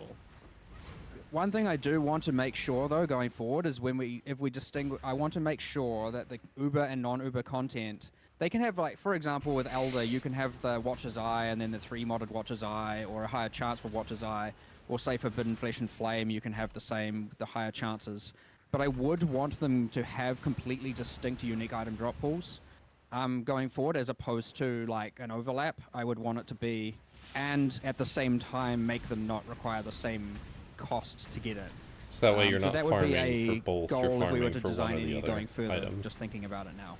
I just want to like mention, for me in my particular position where I can't kill Uber, I can kill one of the Uber bosses, can't kill the other Ubers, and I've cleared all the normal bosses at this point, and I'm on Softcore Trade League. I'm experiencing exactly the issue you mentioned, where it's like, all I really want to do is bossing. I love the bosses. I think they're super fun to do, but when I go to do them, I'm basically losing money to purchase fragments, then to do the bossing, so I have to basically farm my own fragments. So the call out that you're saying there specifically, where it's like the Ubers and the other ones will have different pools and be worth it with different fragments, that for me, where I'm still kind of newer into the game, I can't. It's not really the issue they're talking about. That's very encouraging to hear, I'll be honest. The issue that they're talking about is people, when you get a Exarch or Eater of Worlds drop, you sell it instead of doing it, because the rewards of doing the Uber is always better than just doing it regular, and if you can't do it regular, you're losing out. You might as well just sell it. That's what they're talking about. That is good to hear. I suspect there is a good subset of people who like the fact that it's just allocate a node and then they get all the access they ever want, but I do think that was the wrong call. But I'm keen to see what people have to kind of say or weigh in on that one. Yeah, I don't know the answer. I've seen to a that. bit of feedback around it before, but I mean, now's the opportunity for people to, you know, voice their opinion on Reddit after They this. can't I go guess. back now, so just gotta take a change it look. for PoE2. Do you feel like there are a lot of work and time and money invested into specifically bosses in this case that you feel are underused for future developments? Because I feel like when we talk about introducing new pinnacle boss fights as a specific topic on bosses, I feel like there are other bosses that are so fantastically designed, way better than Dominus ever was. And when you talk about Uber boss, you mentioned Dominus, the only thing I'm thinking about is Medved, Morana, Uthred, Olroth. What happened to those? Very few people are ever engaging with these. And those boss rooms themselves are fantastic. The mechanics are great. People are barely experiencing them. Having access to those type of bosses. For those of you not sure, I don't know the names of these bosses. Found in the expedition encounters. Is he talking about the Guardians? Making Uber versions of those was something I was talking about during Expedition League. I think that would be fantastic. They're incredibly cool design boss fights. Yet so few people in the community ever get to experience. You do regular Shaper or regular Conquerors to get to the Pinnacle fight, and then those Pinnacle fights give you shards for the Uber Guardian fights, and then you have to do the Uber Guardian fights to get to the Uber bosses. I like that idea. Very good idea. Experience them even during the league, even fewer after the league. I mean, ultimately, yes, I agree. It's those also cross my mind. I mean, I have mentioned the same things internally. I'm like, what about Uber Olroth? What about Uber Lycia? What about... There is a lot of that stuff, and there is room to add it. Good find. I think one thing that's important to remember, though, is that it is actually good to have content that few people are able to play. Like you want to have some aspirational stuff, you know? Like if everything is just easy to access. If then, everything you know, is Uber, then nothing is Uber, it's just- essentially. I think a lot of people, they sort of look at this, you know, only 1% of the player base will ever play. Why does this, only therefore one it's not map worth have developing. I don't think that's the T17? right attitude If to you have had when you're all of them developing a game like T17, this. it's like, okay, Because well, it's sort of, now they're all like you just... just need that aspirational stuff. So That's just a random just the point new that I thought baseline. of as you were talking there. And I do agree with that. I 100% agree that, like, the moment that all of a sudden Olroth is found outside of Expedition or in some other ways, it also makes then Expedition less worthwhile to play and do, and less fun and less Uber special when, logbooks. like it can be quite fun when the meta is to do a particular league, and thus there are leagues that barely anyone's doing.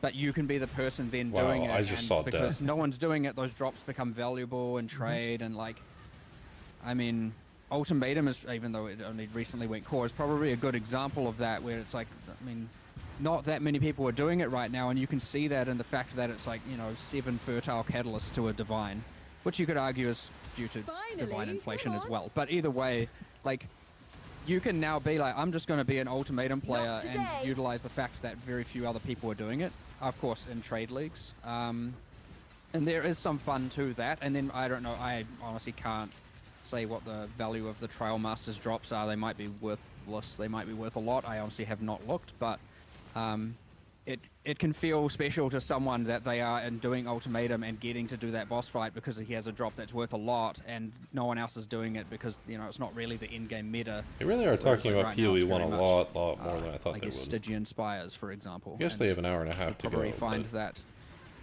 not that it ever is really the case, you'll probably find that the drops from those are completely worth absolutely nothing. Something I wanted to check in on as well on this topic. You mentioned it not being worth running the previous version of it, and I feel like, well, what if the regular old expedition would be the source to get access to these uber bosses? But the only thing I keep thinking about when I was about to ask that is a core problem I think I have, which I know you, Jonathan, covered with Crip a little bit. You touched upon it with div cards. I know this is something that brings back to some of the issues I know that DM you've been pinnacle items, tier 0 items should not be div cards. And they just that shouldn't is how be. like stack decks and div cards is allowing players to literally remove have stack access decks. to fight uber pinnacle endgame bosses before anyone in a new league start has even reached fight tier maps. That is what the stack decks is allowing us to do in the current state of the game. Mark and I are both rather unhappy with stack decks. That's probably the only thing that I have to say right now about them. The stack decks should be booster packs, essentially, that you get based on the tier of map that you're doing. That's what it should be. That's the fix. You should get they should call, I don't know what you call them. You call them something different, but they should be booster packs that you get multiple at a time. You get like 10 divs out of it. It should work exactly like how a booster pack does. It would be so cool. And then, yeah, it's based on what tier of content you're doing. You can't get the apothecaries from T1 maps. You just, doesn't make any sense. Like, not even T1 maps. What's the, can you get an apothecary from, when does stack deck start dropping? Like Act 5? Could you drop an apothecary? That seems so weird. No. Yeah, there are issues with it for sure. Well, like, there's two ways to look at it. I mean, yes, it was originally meant to be this, like, reward specifically from Putrid Cloister. And now it's like every second league's reward mechanic, and you know, I mean, you're just getting them left, right, and center. But on the other hand, it's very fun to sit there and open them and hope to get the best thing. There's both ups and downs to it, for Tiered sure. Booster packs, I think, is a good solution what I to it. do know is that, with div cards in particular, right, it used to be that, like, just thinking it from a less experienced player, right? Like, I'm not talking like farming burial chambers for doctors and fortunates and whatnot. I'm talking like, that's fine. You're in the campaign, and what used to be that whole aqueduct, and you want to farm a tabula, so you farm aqueduct. You get your humility cards and get that. That's pretty far lost at this point, which I think is pretty sad. I think in solo self-found that has seen more, but I mean, that's not... This is good. That's, you know, obviously a minority subset of the players. And not to say that we don't want to have the system work in both worlds. I'm glad it does work in solo self-found the way it was originally intended. It's sad to see it that that's not really how it works now for core league. So you go into your map and you farm whatever is providing the highest economical value, which in this league probably is burial chambers, obviously crimson temples. And not only are you acquiring, you know, your doctors every so often, you're getting your constant flow of fortunate cards coming in for just divine orb sources and whatever. But, like, I don't know, what if I want to, just because I'm a little bit masochistic, want to run Ancient City? And, like... Academy. I mean, like, not that I'm going to, just for the record. I'm not crazy. But let's just say I wanted to, like... because I like the tile set, or I enjoy the boss fight, or I enjoy whatever about it, there's zero incentive for me to do that in a trade league, economically speaking, because I wonder what would happen if they move apothecary and doctors and I hope you've enjoyed. what is it called, fortunate quest or something, or move them to horrible layout maps, just the worst layouts. Move them to academies or ancient cities. Move them to like these horrible maps. Would we? I wonder what would happen. Would we see the same issue? I'm not going to be getting these doctors and or various other div cards. I don't even know what div cards drop in Ancient City, to be honest, but I'm going to assume it's not as good as some of these others. And I think that's really sad and that's lost. Now, if someone wants to farm burial chambers all the time, albeit to them, but I don't like the state in where you feel forced or obliged to farm a specific map, even though that might not be the map that you want to be playing because of the boss fight or whatever other factors. Or just the layout, like your build. Maybe you want something more indoor and enclosed, or maybe you just want something, you know, more aesthetically pleasing or whatever. And right now, div cards kind of influence everything there. While also, sadly, we've lost the, like, a player wants to farm a tabular. It's just, again, not really happening. I mean, they can, but it's just not really going to be the case. Yeah. I think SSF is the only place that this is happening. Like, I've farmed Unrelenting Hunger this league. It took like 50 maps per card. I thought about gambling them. Oh, the gambling thing is so nice to add. I've never won, but it's fun to gamble. And I started farming Academy because I want a Inspired Learning. I don't even know the drop rate of it because I haven't dropped one yet, so... And my MF character died, so... I don't know. Maybe I'll swap and try and farm Patience, since I already have 3 Patience, I think. When I'm ready. So maybe I'll just farm a Headhunter instead. Another good find. I don't know. Wealth acquisition is always going to be a high priority in the state of the game trade league softcore where the vast majority of the player base exists. I mean, that's obviously going to be a main driving factor just as much as there is meta builds that people are, the majority of players are going to, hence why they are meta builds, right? With that in mind, meta builds because there's build guides. Trading. And what's the philosophy in PoE1, unless that has changed, is that it's too easy to trade, but you don't have any plans on, at least what I've heard, to neither make it easier or harder to trade. But that's PoE1. How is that looking for PoE2? We honestly don't really have any plans to change anything in PoE2 of trade, to be frank. Like, there's really not a lot, as I said, it's kind of, there's not really a lot, I think, that can change there easily without causing some kind of negative effect. So ultimately, I'm really surprised that they don't just add the trade website as a window. Like, you just press... I don't know what the fuck is an open key on my keyboard. You press T for trade, and it just opens up the trade window. And it's just the website. And I'm so surprised they don't do that. It doesn't make any sense. There is no deeper cruelty Why? than That's not a thing. the cage It feels like it would be so easy. You've accomplished the straw. Yeah, I don't know. A truce. Seems weird. we're kind of where we are. The most important thing, I guess, to say is that we are a game with trade. That's something that a lot of modern games are afraid to do. And so... It's a game with trade that doesn't have trade in the game. You have to go outside the game to do it, which is weird. Obviously, I don't care about this at all because I'm hardcore SSF. It just seems so weird that it's out of the game. I don't know. But we think is important. So, you know, there must be trade. We don't think it should be easier than it currently is. And so here's where we are. So, you know, like, I guess that kind of really is the end of it. But yeah, I mean, trade's obviously important for many reasons that we've gone over many times before. But yeah, it's just super important that it's just, we want to be a game with an economy. So I have a question for PoE2 that I don't think has been asked before, but I'm not asking one that's already been asked. Hotkeys. One of the questions I saw in the chat earlier was that a gentleman was wondering whether or not there is going to be additional implementation of hotkeys available, meaning you can have more skills on your bar and use them in any given build. Are we going to be locked into the same amount of abilities, or is there... Oh, actually, an okay question. I thought this question was going to be stupid as hell. One thing that is different about PoE 1 versus 2 is that in PoE 1, you could actually have more active abilities technically than you could in PoE 2 if they weren't supported. And so that means that there were cases where you were sort of incentivized to do that. Now you have 9 skill slots, and you can get more skills from items, but that's... Okay, in the case of the mercenary, you might have 4, but I really wouldn't. 4 is probably the most you would get extra from items in a character, for the most part. Which means that realistically, most characters will have 9 skills, and some of those are probably going to be reservation effects.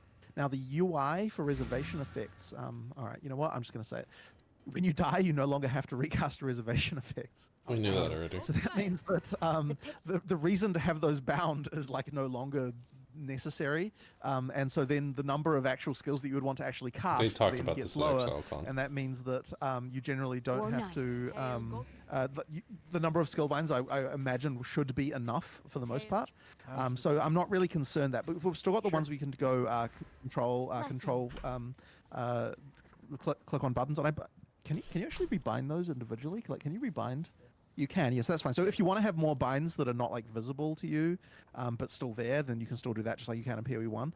So I think that we have enough actually, but yeah, like there were some things we were doing to effectively make it so that I think just the way that PoE 2 is, it doesn't require you to have more binds than what we had in PoE 1, particularly. So yeah, that's kind of my answer to that. You cannot stop. And I do believe for controllers, you mentioned decrypted. Yes, I've already talked about the way the binding works in controller. Where I believe the number you technically get is 22, but that includes other things that have. How do you get to 22? Or you press a key, you press like a trigger, and you get to 8. You're alive. Oh, do you get to 22? D-pad, then you press the button, so that would be 16. You get the other 6 from? Oh, if left trigger is it, then RB, LB, and other trigger, and then you press a button and those swap, and that's 6. So that's 22. Okay. Specific binds on PC like dodge roll and stuff.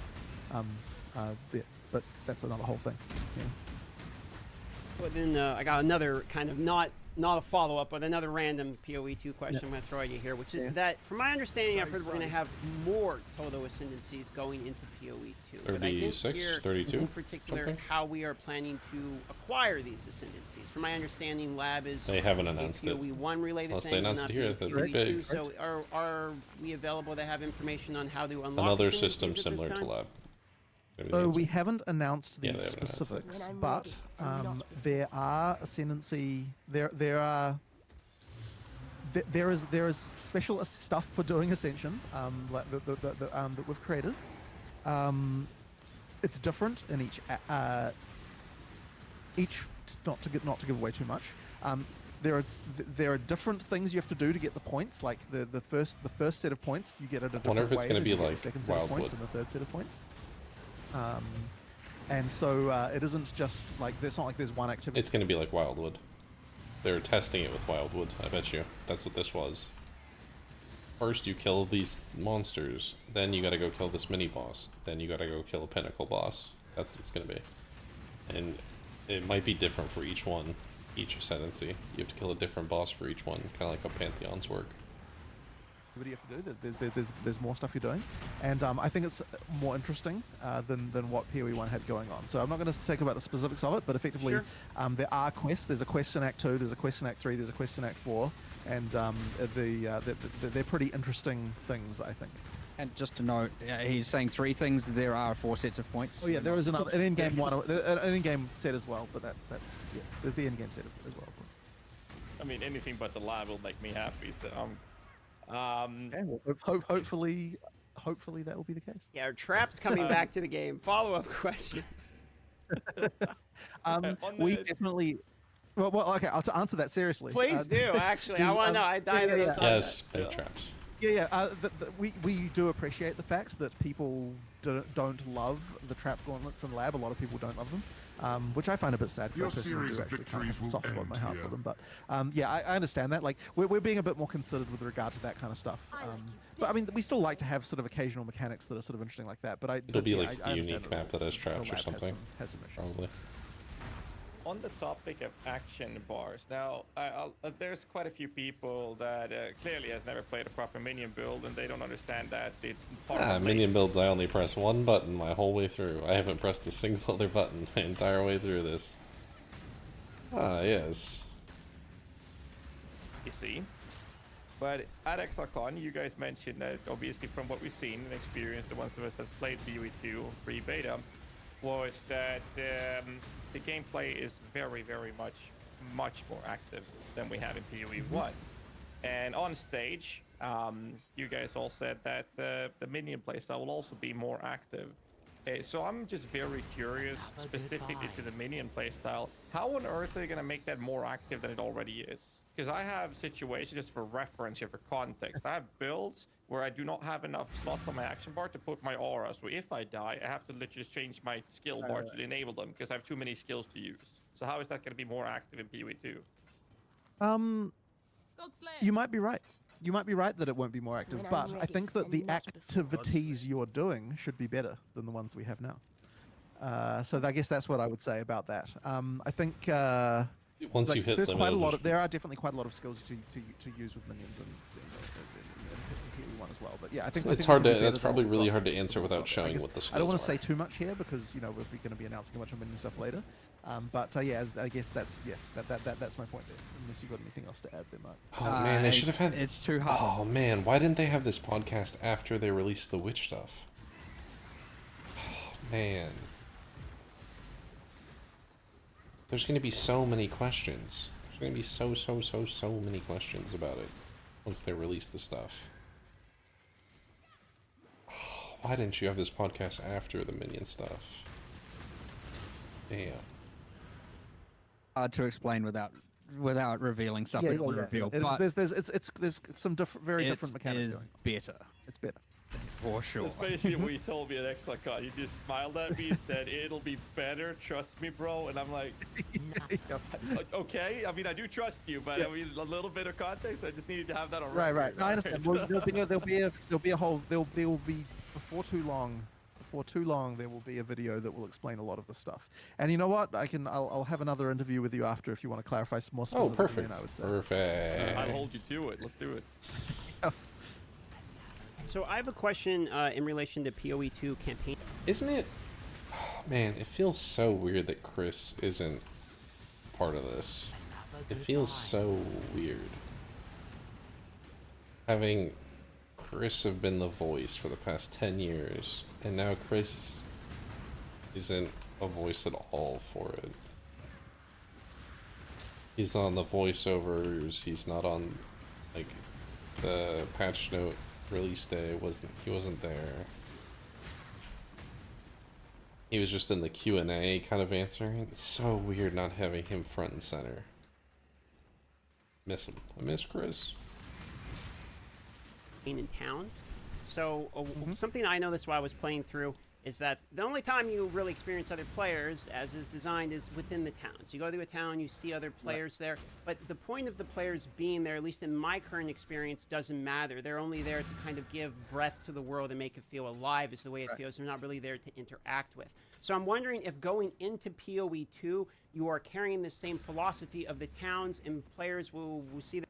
I said this in their Crip interview. Please God, make the portal device in a town and you can inspect and chat to people in towns. Please. Hideouts are great and all, but they remove you so much from the rest of the PoE community. When I'm ready and not Get them in the towns in order to just make the world feel more Hard active. aggressive stuff is do you have lonely anything enough. planned around social interaction within towns and a reason to go there as opposed to being in your Atlas, hideout and just trading with the people that come in. Is there a reason for us to go to towns continually? I guess would be my real question. question. So I think I'm going to kind of divorce this into two parts here. So one of them is there a reason for other players to be in town other than seeing them? I guess probably not really, because we're kind of a game where we never like to force people to have to engage socially if they don't want to. Like, it's a thing you can do, it's fun to do that, but it's not something we sort of require. Like, we are a game, you can play multiplayer or single player, and there should be no advantage to either if we're doing our jobs correctly, although I'm sure many people will argue about that point, which we don't have to worry about right this second. But effectively, it is our intention that multiplayer and single player should be relatively equal as far as like wealth acquisition and power and so on goes, and therefore we don't want to kind of force people into these larger things. But I actually do agree that the town cycle in PoE 1 isn't as good as it could be. And there's a few things we're actually doing to deal with that, and there's kind of it's a little bit of a mix. So one of them is that in PoE 2 we actually have an NPC who will identify all the items in your inventory for free. Oh, wow! Reduce the number of and we will reduce the number of scrolls of wisdoms that drop, and that will mean that is one reason to go back to town, to get all your stuff identified for free. I almost threw up in my mouth when he said that. I almost just threw up in my fucking mouth.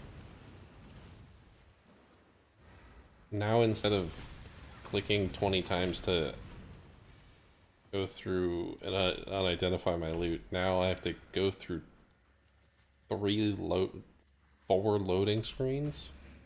Because you go from the map to your hideout, from your hideout to the town, from the town back to your hideout, then the hideout back to the map. That sounds awful. That sounds horrible. Please God, no. No God, please no. No God. So that's one thing. There is the flask thing as well, which is a little bit different, but I don't want the reason that you're going back to town all the time just because you need to refill your flasks all the time. Like, that needs to be something where it's like, that happens sometimes, but it's not like just constant, right? It needs to be like, sometimes you run out. That's a consequence of the fact that there needs to be some kind of gameplay around flasks, and so therefore there needs to be some bottoming out that can occur, and thus you go back to town to deal with that. So that should happen once in a while. But the other thing as well is gold. The vendors are not good enough in PoE 1. They need to be better.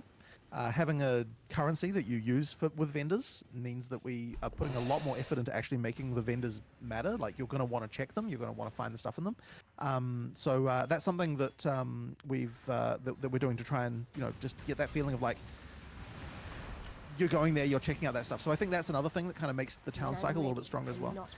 I think probably one of the games that had the strongest town cycle to me was Diablo 1. That game just, for some reason, you just like the town was so like I just remember going there every time, always checking all the vendors and stuff. That game just had a really strong town cycle for me. And I think it's partly because that game, which is not something we're going to do by the way, but that game didn't really have regen.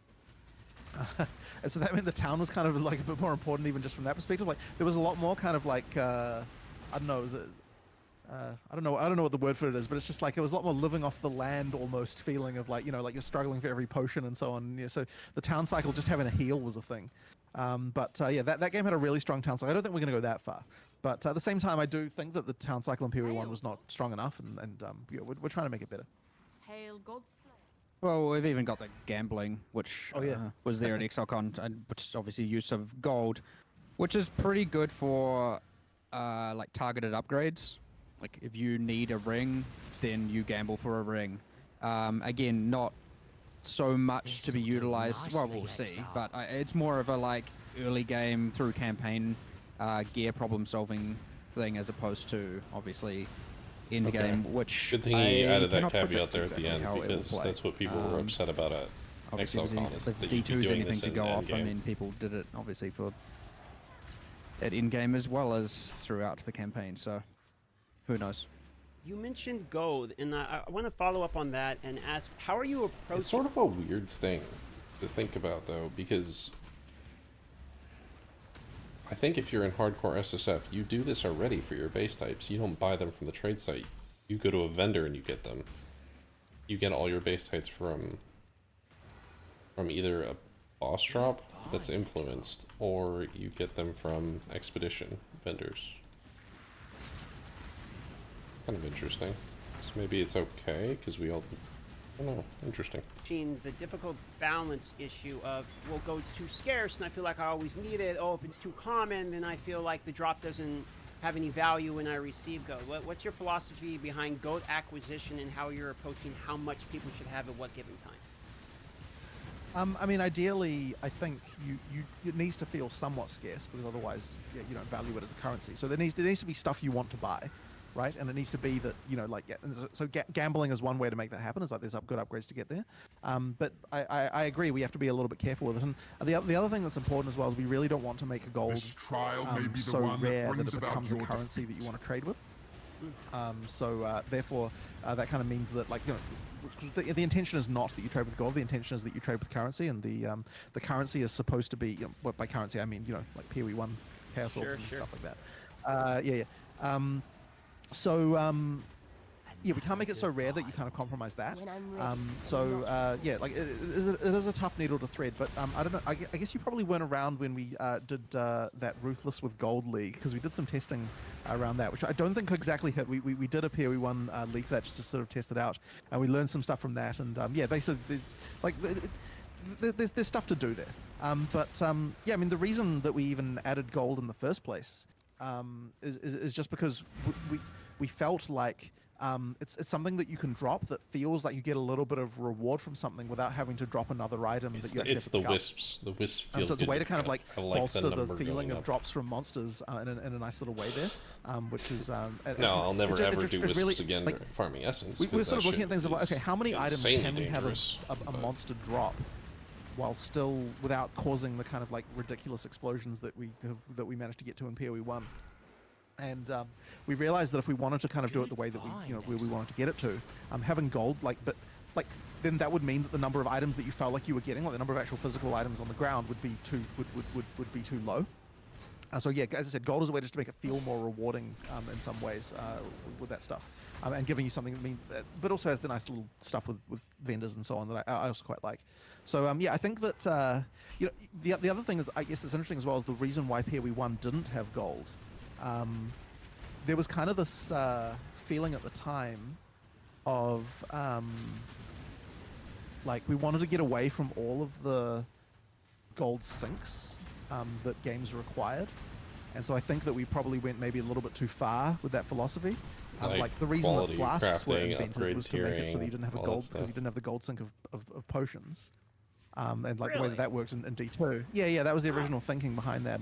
And then no repair as well. Repair. So we had all these things where like, okay, if we get rid of all the gold sinks, then we don't need gold anymore. And that was kind of an explicit goal. But I think that we threw the baby out with the bathwater a little bit too much. And I think that, you know, it's still good. The vendor threw the fucking baby out with the bathwater and then fucking aborted it with the mercenary boss. Jesus Christ. The thing is still, I think, nice. So yeah, that's kind of why we're at here.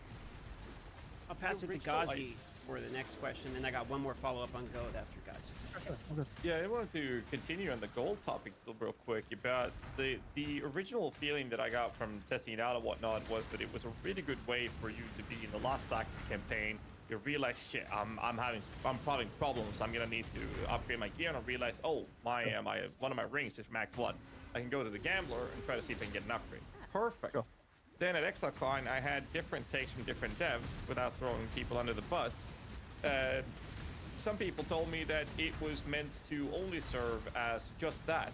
Easier gear progression during the campaign, early stages, you can gamble some loot up, and you can then try to get some easy upgrades as you progress, and then it becomes less and less relevant as the further you progress in the game. And another dev told me, you can do gold find barb style plays in the game, and that's going to be a perfectly viable place. I wonder if what he meant by that is you farm gold, you could magic find and get gold, and then you could sell it because people would want it leveling their characters, or you would use it to level your characters easy. Or just he was saying you could do it, but it's not going to be profitable. Like I could magic find I can magic find Quant up the ass just to get wisdom scrolls, but I'm not gonna sell them. Well, that's something you can look forward to doing. And I don't know who said that. I don't know who would have said that. That doesn't. Okay. That doesn't. So that the doesn't first sound one is like the correct statement. Yeah, the first one's more correct. Yes. This one's more correct. Yeah. I don't know where that second. I don't know one's where. come Yeah, from. I don't know where that second one came from. And I don't want to know. Yeah, I don't want to fine. know where it came from. Right. Oh, good. Yeah. All right. So cool. So my follow-up to the gold then is, one of the things I learned, because I just started doing like, the solo self-found, hardcore and all that stuff, and what I was really kind of excited to find out was that you can use the vendors to kind of trade your currency around, and acquire the different pieces you need. So how are you approaching, because it sounds like the goal is specifically for you to make vendors a little bit more useful. You've mentioned this a couple times in different interviews. So I'm wondering, how are you making sure you don't step on the toes of the vendors being important in that part of the game of acquiring currency and trading it? How are you approaching the gold is now a primary source for the vendors? DM's asking a lot of really good keeping questions. the same mechanic of being able to exchange currency, and I wonder this, if so I he can exchange like it for this, and pulled the his knowledge community in helps Discord out before your and got solo like self-fight, a lot of really So- good ones. Or I asking do a lot of actually really good think that we questions. should retain some of those kind of like currency to currency type recipes, because I don't think if we put a price in gold on currency, I worry that will break things in the economy in a way that I don't like. It's a little bit hard to explain exactly why, but Chris honestly would have a much better rant about this. He was very, very worried about this exact situation with gold and if there were gold prices for currency. Yeah, that's a blatant no-no. Yeah, so that's a no-no for various reasons, but I think mainly because it's very, very, very easy to understand. I have gold. I understand how much gold is worth. And it can be tracked to all of them evenly. Like, I guarantee no one in this game knows how many alterations is equal to a fusing. You would first convert it to like chaos, and then you would convert the chaos into fusings to understand. You wouldn't just know the answer off the top without converting it first. When I'm ready and not before. There's probably better, like how many perfect fossils equals one greed essence. But if there was gold, they would all equal gold, and you would be able to like tier them off of that. Which is scary to see how high the stack sizes would be. Because if you could stack size it like to 100,000 gold, it would be the most efficient way to trade. effectively, I do think that having the kind of like those fixed trade things can still be useful. So I think we'll probably. I don't know if it'll be exactly in the same manner that we have right now, but there'll be something there'll be something to be able to do that kind of stuff. To effectively give a floor that you can always use this way to get this currency item if you really need it and you're willing to.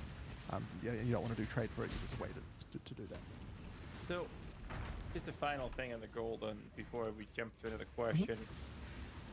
Seeing as it is more for the beginner early stage of the game, can we then assume that we're not going to end up in a position where we get wasted stats like, hey, you're going to reflect 3 physical damage to attackers, or in this case, hey, you can have % increased gold fine for endgame modifiers, or the fact that in the endgame, are we going to still drop gold if it's now going to be a less and less inevitably a completely irrelevant stat in the endgame?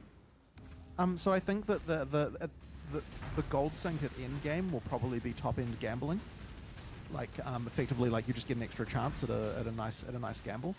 And there's some stuff around that I am now just suddenly considering. Sorry, I just had a game design thought here that I'm not going to say on stream, to do with interaction between the drop system and gambling that we need to have a discussion with after this.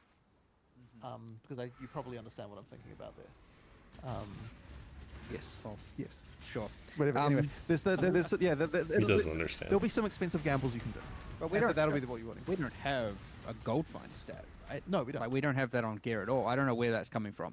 No, I'm just asking because we have irrelevant stats right now, such as that, and like region 2 HP. It's like you're never gonna notice it, so it just feels like a wasted stat.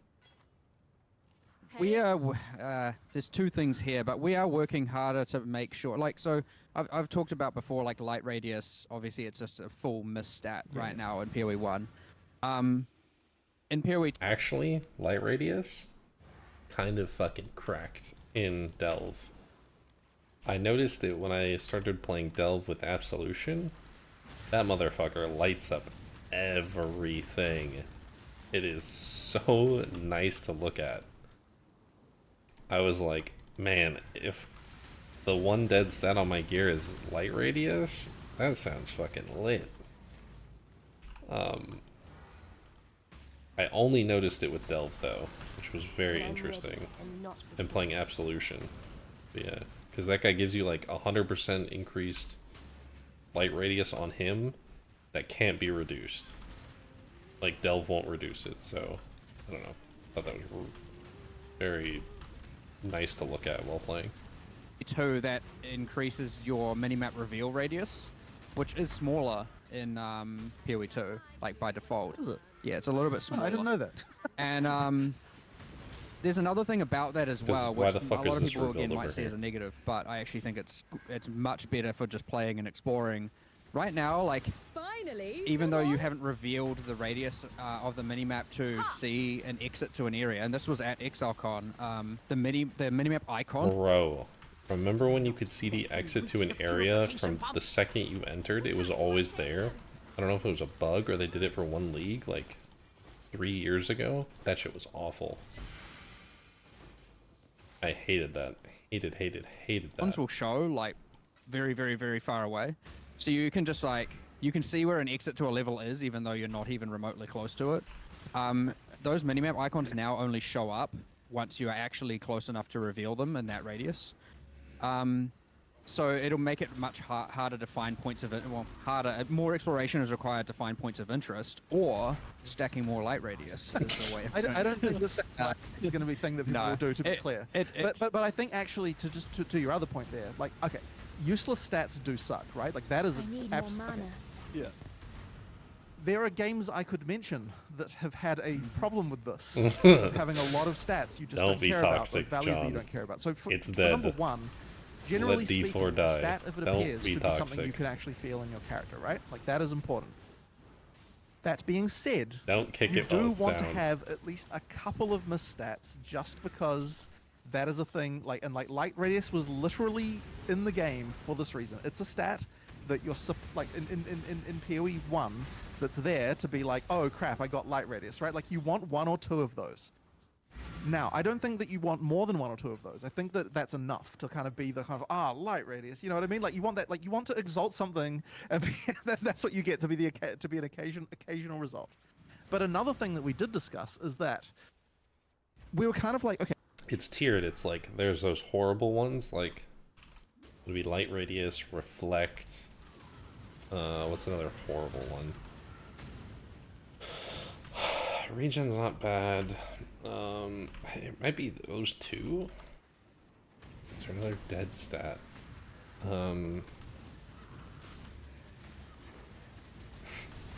can't think of any completely dead ones, but then there's ones like accuracy, regen, cold with attacks, +1 bow gems, +1 fire. These are all in the. They're good for some people, but they suck for most people because you're not going to use it. Most people don't use it. Only the builds that need it use it. And then there's like perfect ones like +1 all gems, plus increased life, spell suppression, most kind of spell suppression because it's such a good stat, but then there's those. Like in Ghazzy's farming his perfect helmet, it was like minion damage and all those ones suck for most people, but for his, that shit was correct. Amazing helmet. Yeah. okay, the tier 1 version. Well, I don't know what they're labeling tiers with these days, but I'm going to say tier 1. Whatever the top tier of a given stat is, should be something that you care about no matter what stat it is, right? If you're getting tier 1, like strength, +1 all.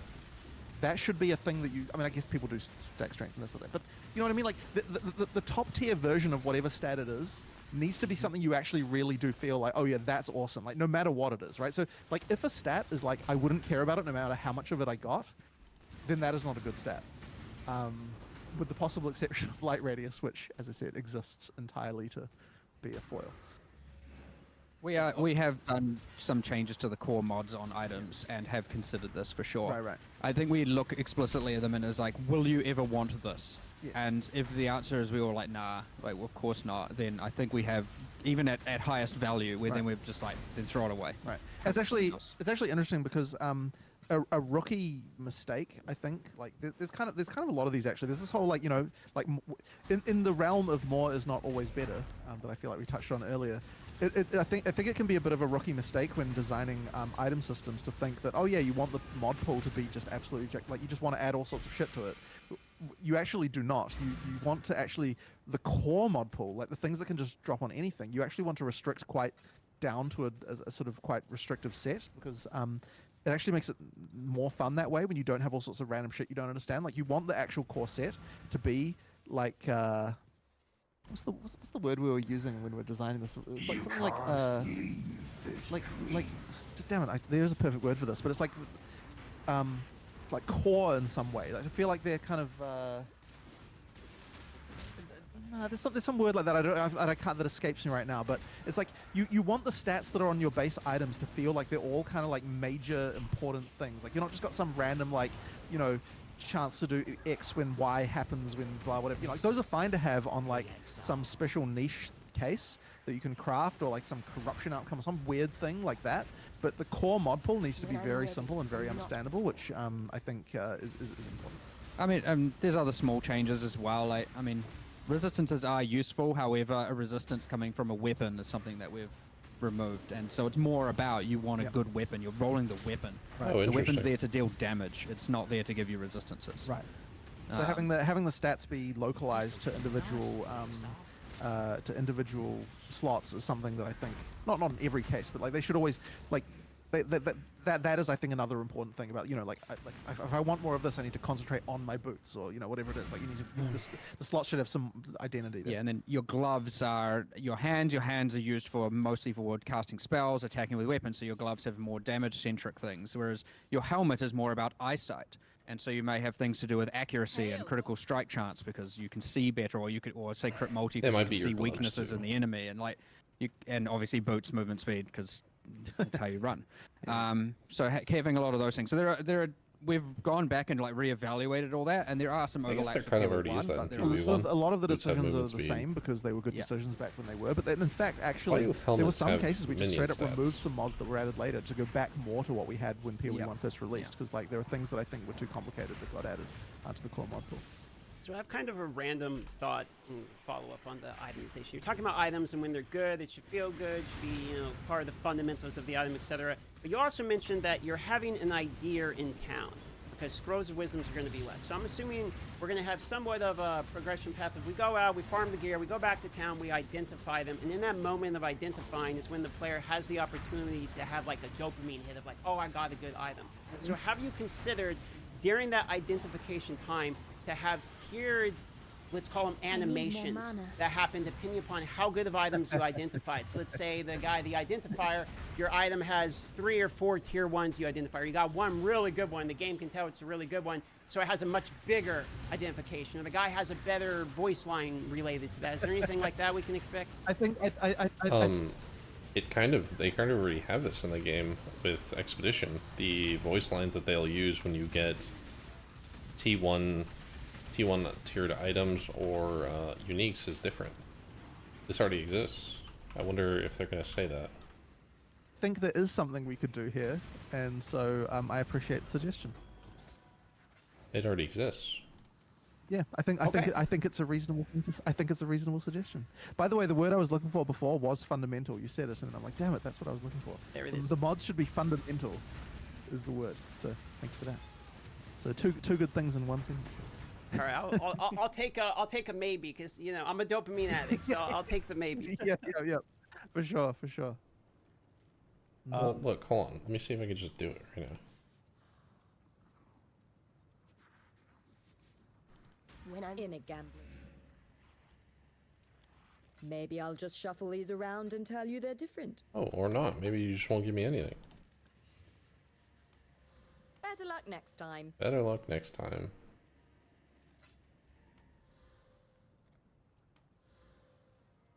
Oh god, I don't have any more. I'll start buying shit. That's something. That's something, because, oh, wow, that looks... And she did it for the uniques. So yeah, it already kind of exists, and On the topic of modifiers and whatnot, briefly, that we went through, I wanted to talk a little bit about crafting. I know we tackled this a little bit on Exocon as well.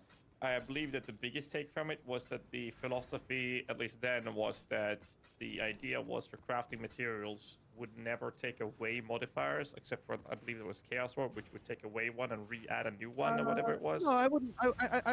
I wouldn't say that. We're changing how they work. So, like, yeah, Chaos Orb is remove and mod, add a mod. But the philosophy around that was actually that one came about because we were saying, okay, how can we make it so that you'll actually pick up an item on the ground, like a rare from the ground, and ID it at endgame? And we've got a few changes around this, not all of which we've announced yet. But the Chaos Orb change means that. So, like, currently, any rare that's on the ground, like, it's only as good as the base so type bad rare, now that I you can just alchemy level Chaos, one all my the same gems. thing as any other item that would be from the ground.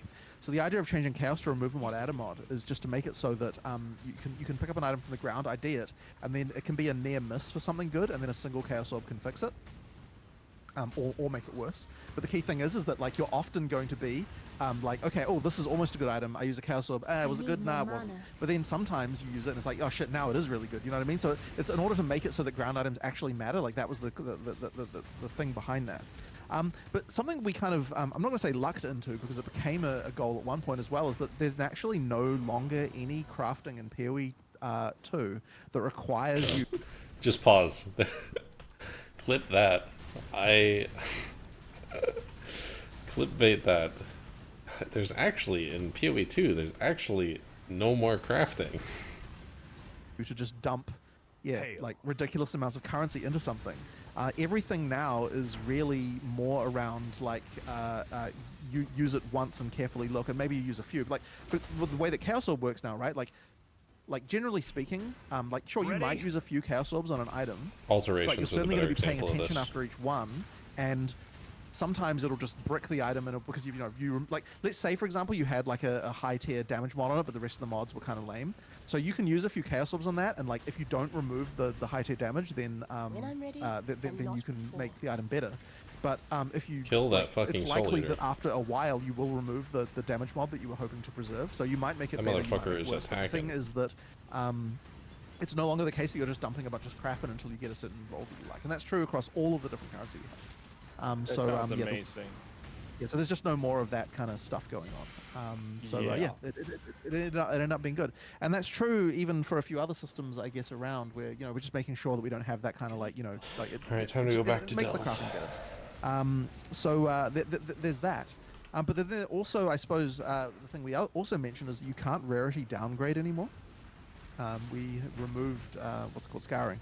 So that kind of also means, once again, that you care about white items on the ground too. You actually that has a that effect as well. So like that kind of changes it changes how. I don't think people are gonna like this.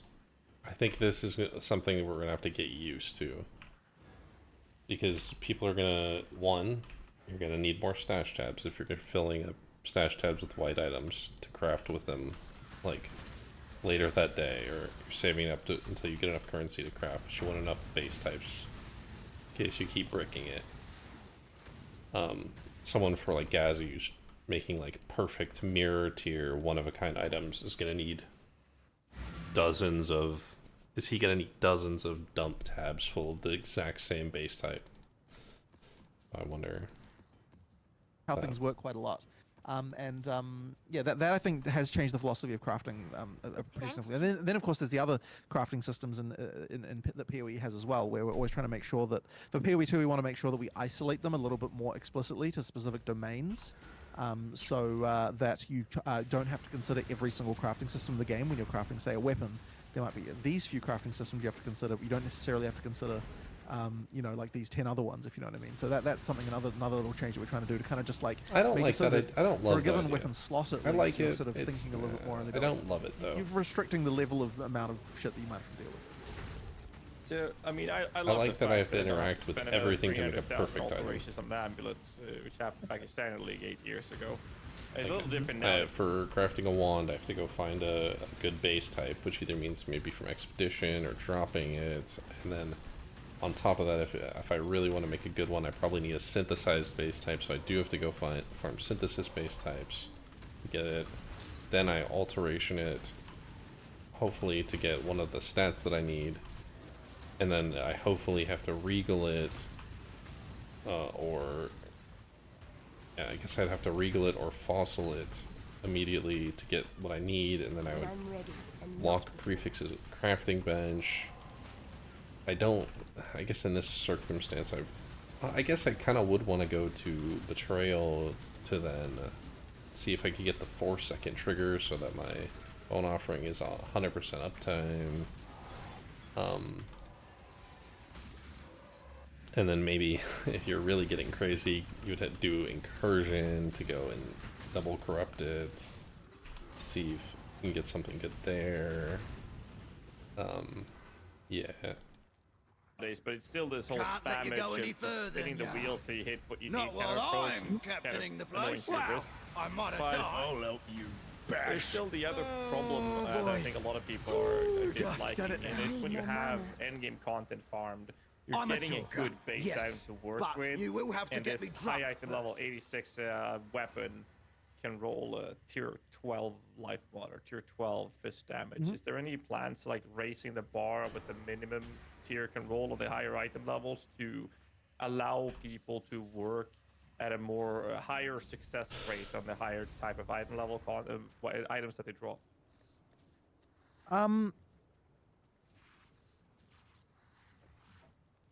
There is some information that's relevant here that we're not talking about yet because there's still some more item stuff to do. But it isn't really what you're saying. It's a sort of different thing that's just sort of relevant to what you're saying. So unfortunately, I can't really talk about that yet. But I do appreciate where you're coming from. Let's just say that, and we'll leave it at that for now. I agree, and yes, the same hesitation as just being we're not ready to talk about it yet. Yeah. But our current plans certainly improve that problem. Yeah. So I have kind of a more, broader scale type of question here. Is the PO2 or PoE2 lore and kind of setting of it a direct following of where we left off in PoE1, or do we have a different setting entirely, parallel universe? Have we gone down that route and discussed that much yet? We're in the same world. Or after, it's about right? 20 years later. Yeah. There will be some characters that can come back for that reason because they're 20 Time years travelers. is short enough time that they can still be around, which is why we picked it. But I wouldn't say you need to have played PoE1 to sort of understand the plot of PoE2. Really, I mean, there's a lot of nods and stuff like going back to certain locations and various things like that happen. But you can certainly just play it for what it is. The storyline as such is like independent of PoE1, but it is set in the same world. Yeah.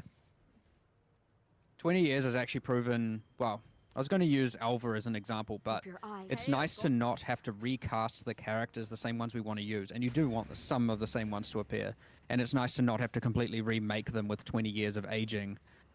Who's dead in 20 years? When I'm ready, and not before. How old is Cassia? Cassia an old nun? Carrick is dead, I guess, maybe? Carrick's like Carrick doesn't even have gray hair. He's still golden. Carrick should still be alive.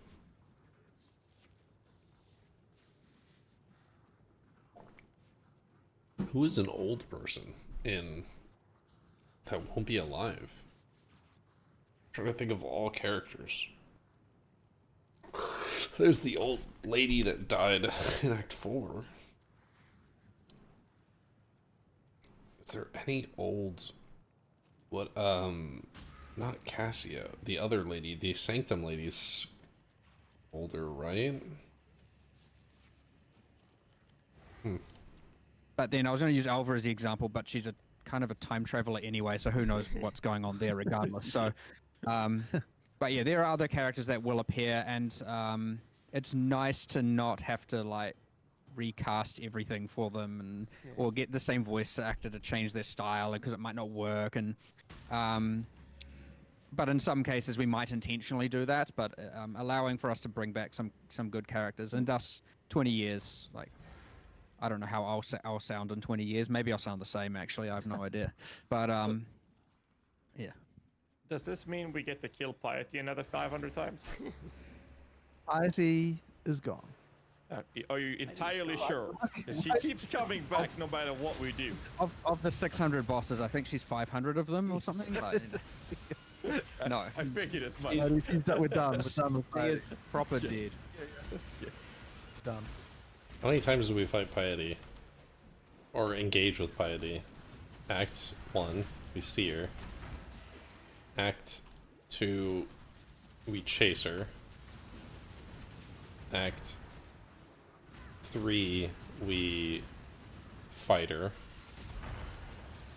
Act 3, we fight her again. Act 4, we fight her. And then we fight her again in the end of Act 4. Then we fight her in Act 9 again? In Belly of the Beast? Right?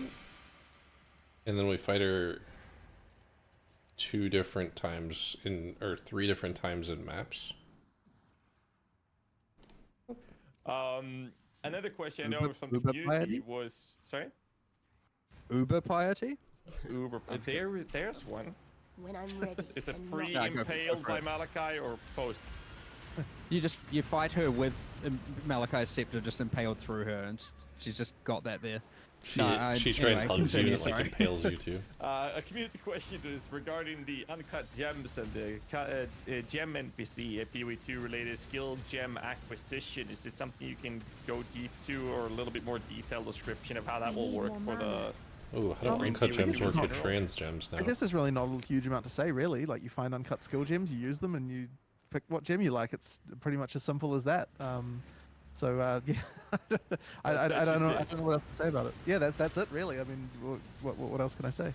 So how is this thing connected with like the gem rewards from quests? Is that something we're gonna see in general, like the kind of acquisition throughout your campaign for quests? Right. So we actually did have a conversation recently about whether the NPCs, when they give you a quest reward, should just give you an uncut gem, or whether they should present to you a choice of the rewards you would get from the gem of the same level. So in general, we do, like, the uncut gem level, like the tiers of them are kind of related to the quest rewards you would get from a given quest. Like, you kind of get a quest for each one in order.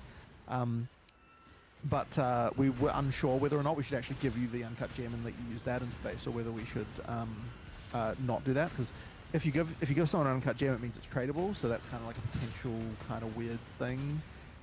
So that's kind of the reason why we're saying not giving an uncut and actually just giving you effectively the ability to use an uncut on that character via that NPC, which is probably how does trans gems work with this? That's that question. Yeah, I mean, the tie to quest rewards is merely just that we make each tier in the gem is kind of, you know, you could effectively see those tiers as like the list of the quest rewards you're going to get through the game, right? What the hell? Something like that. Alright, fair enough. So a follow-up to the setting of the PoE2 question. I noticed one question that's come up significantly in chat. People were wondering about cinematics. Can we expect cinematics throughout the... Please, Lord Jesus, give us a cinematic. His answer is going to be like, oh, it's there's a few, but we're not really looking priority right now. It's our development time on other stuff, and it's not a giant priority. The campaign. That's maybe the answer. Or one to get us in the mood for the setting at the beginning. Anything you can share there? I don't have anything to announce here. Okay. I'll just leave it at that. All right, fair enough. Yeah. God. I do have another question for the... Ooh. Right before, what if they're working on a PoE2 movie, but they're under NDA, so they literally can't talk about it? PoE movie. When I'm ready. But they're under heavy NDA from the the production studio. Maybe. The community, which was regarding weapon swap mechanic, which waves into something you and I talked about earlier, DM. And that was, I guess the issue question is MTXs, when you put your weapon on your back, is the MTX going to be visible on your back? So usually speaking, MTXs can override things on your back, depending on the MTX. So it's actually already the case with quivers, which maybe you didn't notice, that a quiver will sometimes disappear on your back if you put an MTX on. So effectively, the MTX takes priority usually over the like non-MTX thing, if that's if it needs to. But I imagine that the specifics of that will come down to the individual MTX, basically, like what whether or not it looks like it's going to intersect too much with the attachment, and there might be some other things we can do in some cases that I haven't really considered until now, about like moving where the attachment point is or something, which I could maybe imagine us doing. Like it's something we have to consider at least when we're building them. But yeah. That's fair. There are two more questions to the weapon swap approach, and one is in regards to a question whether or not you were able to use different types of weapons for dual wielding when weapon swapping. That was apparently not possible to use two different types of melee weapons, so do a dagger and a sword or something. Yes. So we did restrict the. So this was something I was very sad to see go, but yeah, in PoE2 you can't just use like an axe and a sword on one. Like you can't like have an axe in one hand and a sword in one hand. You can use them between different weapon sets, but you can't use them. People are going to complain about this, but I don't know a single fucking build or a single person ever that has used two different weapons. That isn't sword and shield. At the same time. And the reason why that happened was actually because when we were during the discussion of like all the stuff around weapon swap and all that sort of stuff, we kind of like the whole reason we designed the new skill tree, specialization points and all that sort of stuff was because of the fact that we were trying to find a balanced reason to be able to use, say, an axe and a sword, and we weren't able to find one that could really work until we came up with that whole specialization point system. But what we realized when we did that was that, like, okay, well, we still haven't solved it for the case of dual wielding them at the same time. And we honestly just couldn't find a balanced way to make it really acceptable, short of having all sorts of skills that specifically call it out, which I really wasn't that keen for, because I think that it would make the skills kind of overly complicated and annoying. Like, generally speaking, if you see a skill that's like, oh, when you're using an axe with the sword skill, then it does X or whatever, like, you kind of assume then, if you see that skill, that, oh, this should be a skill that I have to use in this situation, even though it wouldn't necessarily be the case.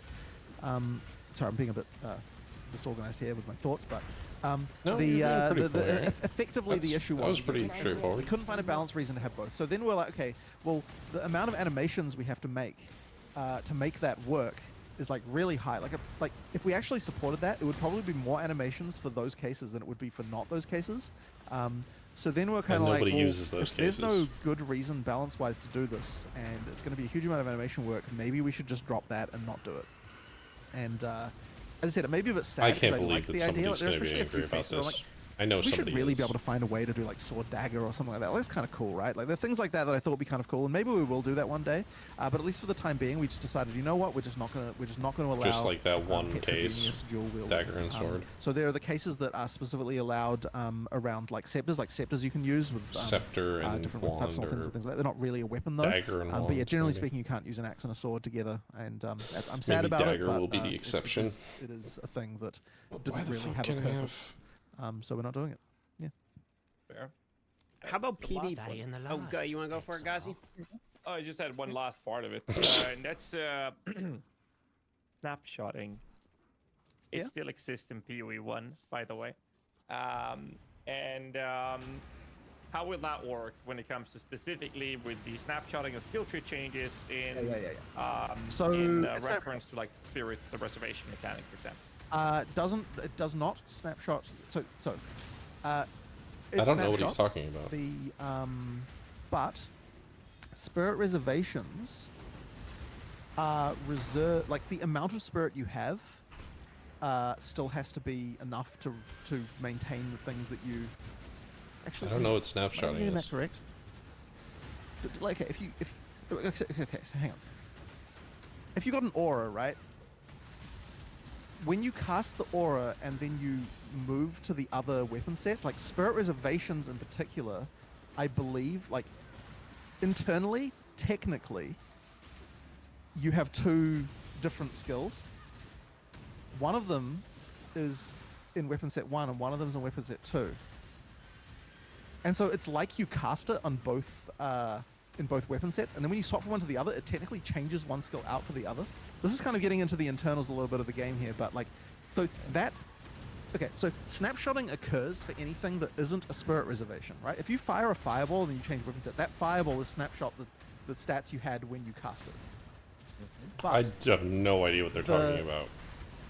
Spirit Reservations, when you cast, okay, I should say, when a Spirit Reservation is enabled on a weapon set, it has the stats that it would have under that. Is this some like a niche one skill in the game has this? Okay, right. So there's a little bit of a complicated detail there, but I should hope that it before. actually, in reality, will feel intuitive when you're actually playing it. Effectively, you get the stats that you have at the point where you know, when you're doing it. But as I said, internally, the way that works is that yeah, you've actually when you've got a Spirit Reservation enabled on your character, there are technically 2 copies of that running.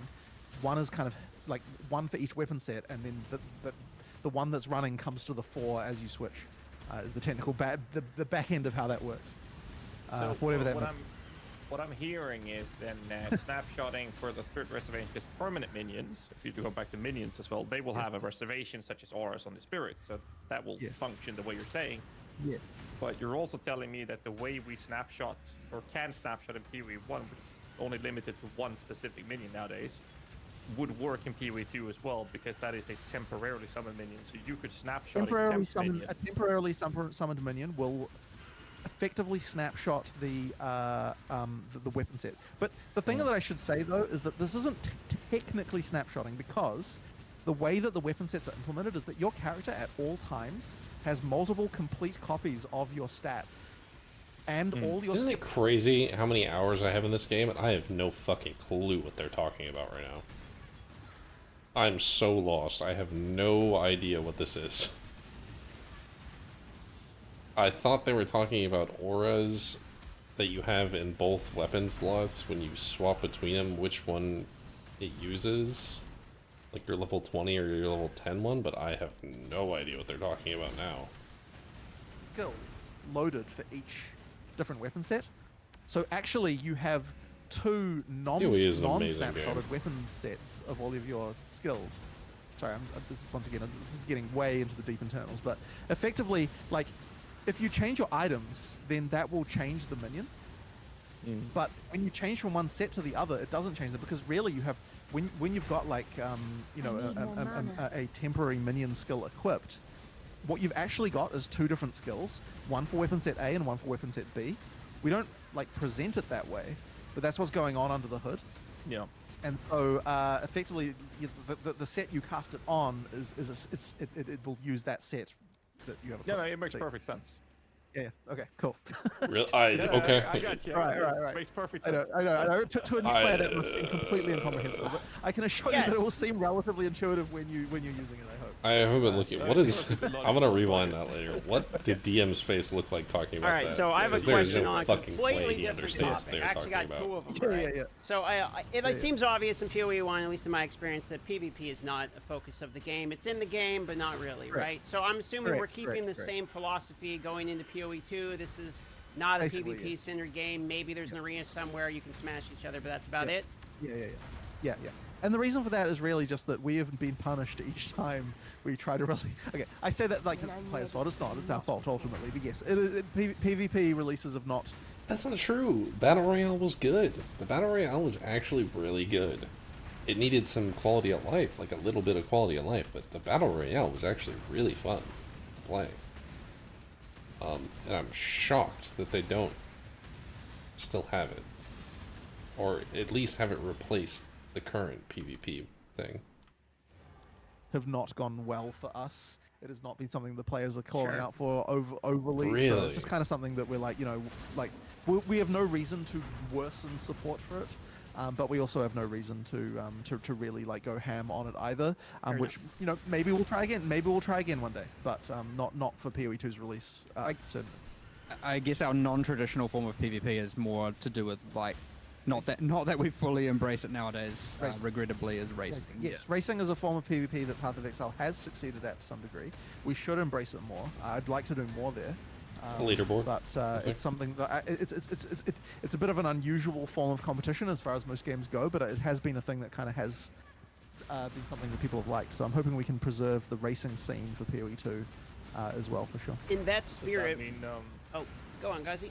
No, I was just curious if there's any interest in reintroducing the seasonal races, which was very, very attractive back in the day with the Descent races. You mentioned that earlier with Maelstrom of Chaos area. I agree that the races were cool. The problem was just, and it's unfortunate, that we just didn't, to get like all business speak here, we just didn't have the kind of like return on investment from that, unfortunately. Like, it was cool and the community loved it, and I think in the long term probably it was a good thing to do even so, but like having to make all of the effectively cosmetic microtransactions, which is effectively what they were, you know, like the alternate art uniques and all that sort of stuff, like having to make all that stuff and then just make sure that all of the race mods were interesting and like just doing that whole, it was just a big amount of work, and we just didn't really have anyone internally who was able to do that work really well. I can't believe they're not talking about the Battle Royale at all. Stuff. I feel like the Battle Royale is super light. We should be doing. Change anything. You don't need any rewards should be doing for it. it. I'd love to, but it's like, you know, maybe you need to find one the person who's going to or be able two to take cosmetics charge if of you that get and make it happen. into high tier or something. Without consuming too much development time, because yeah, it was really cool. But the funny thing about it is that as cool as it was, and I mean, I enjoyed it. I actually played not too much, but a little bit of that. Some of the races where it was more. Didn't require so much skill, I think. So I sort of enjoyed. I enjoyed doing that stuff. But funnily enough, we didn't see an increase in players when we ran race seasons. We just didn't, which is I don't really know why that. I guess it just sort of engaged players who were already playing. So it just kind of wasn't really something that was moving the needle as far as like, you know, getting players in the door, and that's kind of why it ended. But as I said, I still people who like are already it, playing like, the game are just going to move and play that instead. It's the same with. So yeah, we should try and do it more, but needs a person internally to do it. It's not really the same with events or League challenge Badgers League or whatever. The reward structure for the I do not think that's a good idea, because those rewards were sold as exclusive, and they therefore need to be exclusive. Well, the rewards sold if they were challenge rewards. So when I say sold, I mean sold to the community, like, you know, as in the community were told at. Yeah. We were told this, they'll never so give. therefore we don't want to go back They'll on never that. ever bring. Which is the same reason, like we're careful around that stuff, because like that fairness of that stuff is very important. So yeah. So in PoE2 then, because I'm hearing a lot of like custom challenge type of stuff, are we expecting the return of custom leagues? Maybe this is a question I already asked. I might. Yeah, there's no reason. Yep. There's no reason we wouldn't have that. It's just absolutely a feature that we would have. I mean, it's not like hugely popular, but it's also no problem at all just to kind of have going there. There's some. I think there are probably some custom league features we could do that would improve it a lot. In fact, I honestly want to revisit that again now that I'm thinking about it, because like there's some cool shit I think we could do around that stuff. But PoE2 release date 2030. Like, it is what it is. People, you know, people. Jonathan, no more ideas. No more ideas. Fair enough. Fair enough. Well, Ghazzy, you got another question? You want to follow up? I have one small one. Yeah, I got one small one, and it's gonna be a giant question. Touching a little bit about you, Jonathan, what you talked about with Crypt recently, and it's the aspect of free respecs for your character progressing. And your statement, correct me if I'm wrong, was that my stance on it, and it will always be, is either give us 10 instead of 1, or let us refresh our points in the axe, or don't change it at all. That's it. You would prefer to see information to be provided in a more digestible and effective way to the newer player or the player themselves, so that they could make a sound assessment and a decision. This isn't a question. You're trying to argue for him to change free respects. That's to begin with. Not Now, a question. I've been working personally with written guides for almost a decade, and I can tell you right now that they don't read it. They don't read the guides, so they're not going to read the tutorial in game either. Well, to be clear, what I was referring to there was the feature we discussed earlier, where you can see when you hover over a passive point what the effect that will actually have on your character. And also, just to understand, I'm not saying we should have less respec points than we have now. We probably should have more, honestly. But I don't think that just giving out more and more respec points is the solution that the tree needs ultimately. I think that it is Yeah. more to do with making sure people understand how the tree works, which is why the features like the informational type stuff I think is actually the better way to go. But You don't sorry, tell Tim. a blind guy what a I book just feel like people says. just don't read it. You They take the teach him POV and they Braille. think they read the guide. That's And Well, like, I do think they'll read. I do think they'll read like oh plus plus 25 DPS on this skill, right? Like versus this other one that's plus 10 DPS. Like they'll read that. I agree they're not necessarily going to read an information dump, but I think that there are ways to present information that players will see and appreciate. I need more mana. And it's just a matter of making sure that we're doing that. Like I don't think. Like, I think the amount agree of with problems you. you Like, a get lot with of people free actually respects does suggest not the things way where, outweighs oh yeah, we should the just give them this benefits. big screed of information about this.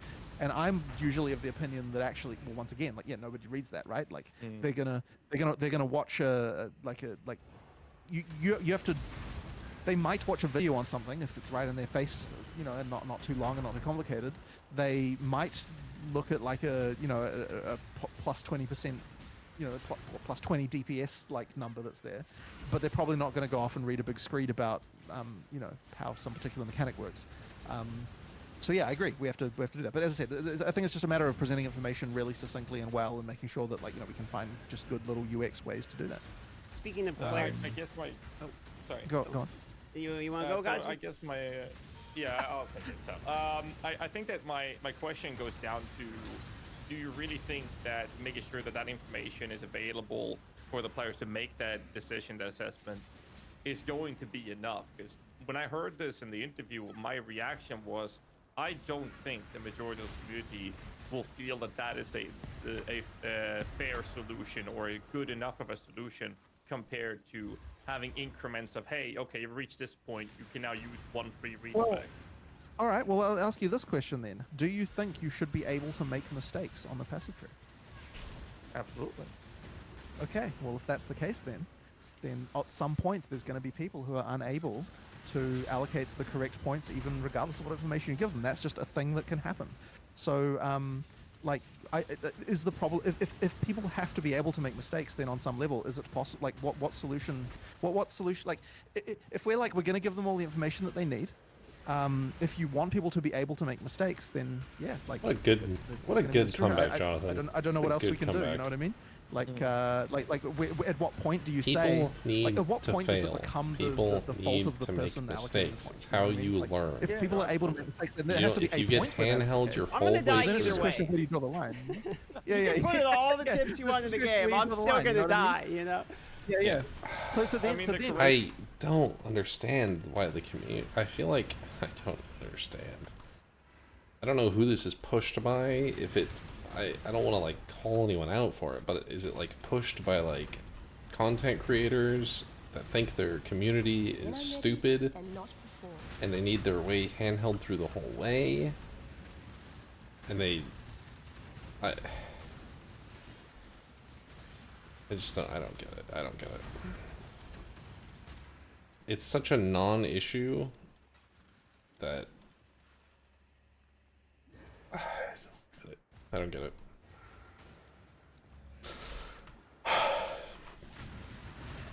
Like Jonathan said, there could be more. You could do 10 more, or at the end of an act you could respec what you did in that act if you messed up that one act, but the rest of your character's permanent. The first 6 acts you did are permanent, but the 7th act you can kind of respec that act. Or make regret orbs maybe increase their drop chance a little more during the campaign. I don't know. But just free respecs and oh, you fucked up, oh, just put in all these points to fix your build guide. Oh, you didn't drop the gear you needed perfectly, oh, just respec your whole character to get the resistance points you need now. I don't like it at all. It's a thing that I don't like because this was a MapleStory thing. You could respec your skill tree whenever you wanted at any time. And it felt kind of weird that all characters could do all things at all times. So you'd have 3 presets. It's a little different because you'd have presets of This is my preset for PvP. This is my preset for raids or dungeons. This is my preset for clearing.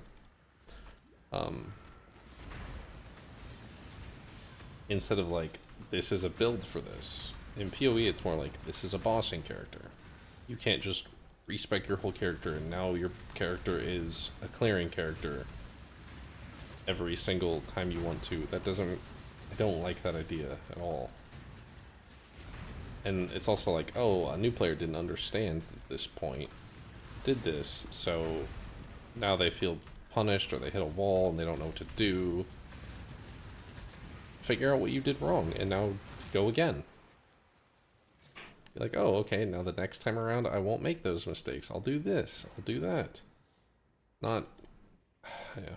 To the mistake is the respec points that you do get access to. No, I absolutely buy the argument to it personally. All I was saying is that my reaction to it was that I personally didn't see that being considered a solution based on the community's reaction. Yeah, this is... okay, Ghazzy, I love you. I love your content. Great content. Love the minion builds. I feel like this is amplifying things that the community says that are just wrong when you don't believe it yourself.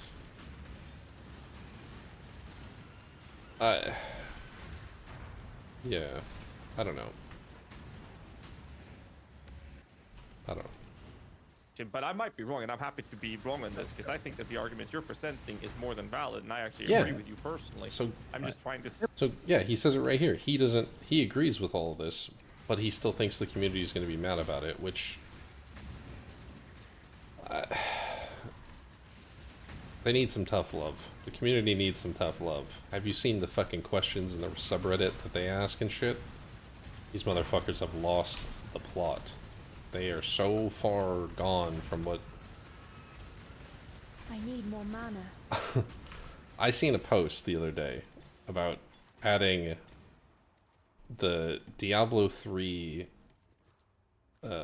marketplace to Path of Exile, and that it was one of the greatest things that they added, and it should be in the game.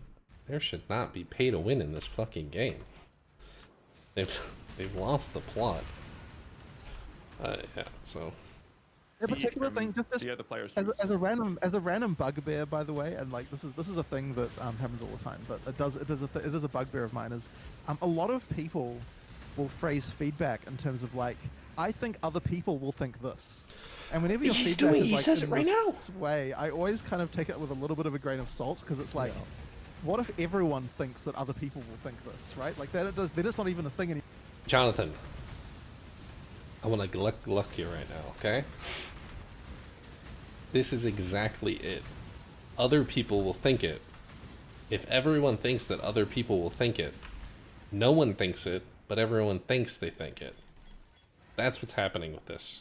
That's what's happening with all the content creators, everyone that talks about this issue, some other issues too, but this is one of the ones right now that's being amplified out the ass. I don't think anyone actually has a huge problem with it. I don't think so. I think 99% of the community thinks that other people think it, when we're talking about 1% of the community. Anymore, you know what I mean? So it's one of those funny things that that I've noticed can happen sometimes. And I love that Jonathan's I always talking about take this feedback right a lot now. more seriously. Love it. It's like, I think this, rather than I think other people will think this, because like then it's like, well then we know it's a real problem, rather than kind of like, I'm assuming I believe someone else might have a problem, you know? So like that's just one of those random little bugbears, and it actually happens internal to the studio as well. And I try to call people out inside, like our designers in the studio. I think the community will arguments think this. but this nature, the one designing and it I'm always doesn't kind of think like, this. you have to be really careful the moment that you're like, I'm going to assume something about other people, because it's a thing. So that's just a random. Maybe that's where, maybe it's a developer thing that I learned about in like school on designing games, is that you don't, you like don't worry about, you worry about what the players are actually feeling in the moment, not what other people think they should be feeling. Kind of also a psychology course thing. I don't know. Love Jonathan's answer here. I love it, love it, love it. I love the pushback question, and I love it all. Very common. It's hugely common. This isn't just like something that you do. Like everyone does please. this, but it's just something that I always have a little thing about that. You know, speaking of But other people. all of that being said, Oh, sorry, Mark. there God. will still be Yeah, yeah.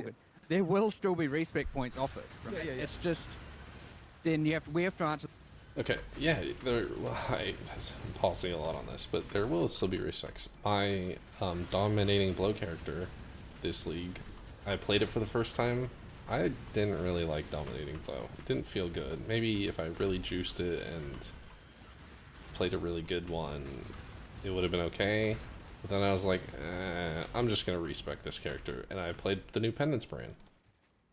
That character died, and I'm very depressed about that, but I used like 100 Orb of Regrets, and I had to change all of my gear out. I had to make new gear. I dumped hundreds of like chaos and alterations and fossils and essence into just getting all new gear.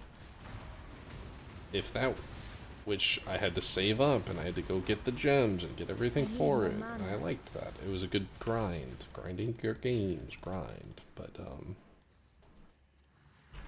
yeah. If there was just one button that was like, respec everything, it would be like, oh, okay. Well, the next step to that is, oh, well, I respect, but can you just give me like a preset gear as well? Just give me a bunch of rares that have the default stats that I might need with it. Starting out, nothing good, just starting out gear. That would be the next step to this. Guarantee it. Like, get default gear that you start with on a skill. I guarantee that would be the next step. To the question, how many mistakes is it okay for someone to kind of make? And I think how many, I can't remember how many regrets you get throughout the quests in PoE1, but like we kind of, you know, do you say that someone can make 200 mistakes, or is it more like 20, or is it more like, you know, 15? And obviously 200 is extreme. That's like, you know, 1.5 full character respecs at in game. So like, or more. But like, yeah, you account for say 15 errors, and hopefully by that point they've learned, and that assumes no regret orbs are dropping, right? Like there are ways to then acquire for more mistakes.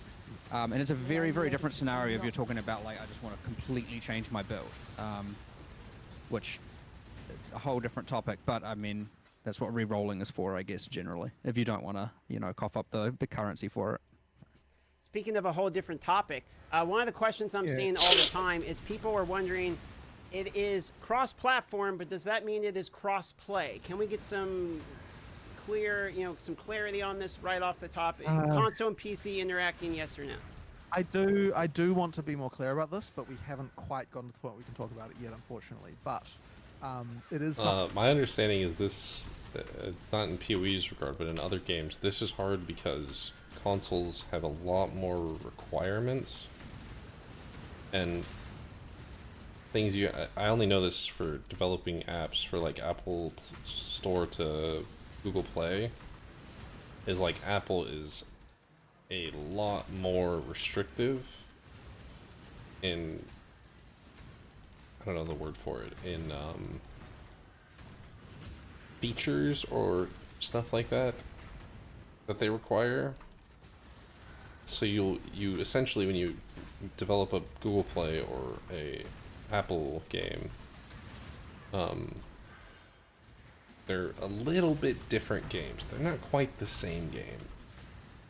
And I wonder if they also have the week delay. Apple takes a lot longer to accept just updates, not even apps in general, but just updates. So I wonder if that's the same with PlayStation and Xbox. I don't even know. Is this on Switch as well? I just learned that PoE is on Epic Game Store, so... but, yeah. Something I think is important, and I'll just leave it at that. And then we can confirm everything about details around that later on. I tried. All I can do is try. I'll take it. You know? I know. I'll take what I can get for it. It'd be nice. It would increase, you know, it's funny the because like, community whenever a you're lot. dealing with other platforms, it suddenly becomes a thing where you can't just like you can't just say something when you've got like another stakeholder. You know what I mean? Like, you actually have to, like, true. really. So that's why it's kind of one of those things where, like, you know, you have to really know, like, you know, contracts must be signed and other things have to happen. Let me shoot another one at you and see. Yeah, because it's not just develop a game for it. I might be talking out my ass completely on this, but when you make a PlayStation or Xbox game, those are technically Xbox and PlayStation games. Now, I don't know if that makes sense, but they're not GGG's games completely. They're partially Xbox's games. And so there's a lot that goes into that, I believe, as well. I don't know how that goes, but yeah. If this one's fair enough. Yeah, yeah. Okay, so let's talk about talking clarity in the game. That's why I was going to start with the other question. You were talking about this earlier. Loot filters is an obvious, amazing thing I wish other games had in, because it does make the readability of the game a very high tier. Yeah. Now, in going into PoE2, I'm assuming we're going to have loot filters. How about in-game customization of loot filters without having to import them from other websites? Is this something that potentially will be in PoE2? Are we expanding upon the loot filter system? Well, honestly, I don't know that we need an in-game. Like, I don't know that we're ever going to be able to make an interface for that that's better than some of the websites that exist to do that. Honestly, Fair. Like, it's one of those things where, like, Damn, didn't they want to hire Neversink, and he turned it down because he didn't want to move or something? So they were like trying to get him to do it remotely, but he turned it down. Damn. I wonder what his reasons for he probably said it. It's probably already out there why he didn't do it in particular, but I'm wondering why he didn't. That's such an amazing opportunity. I don't know. I doubt it had anything to do with pay or anything. It was probably like personal. It had to be personal at the end of the day. Like, didn't want to leave family or something like that. I don't have any dynamite.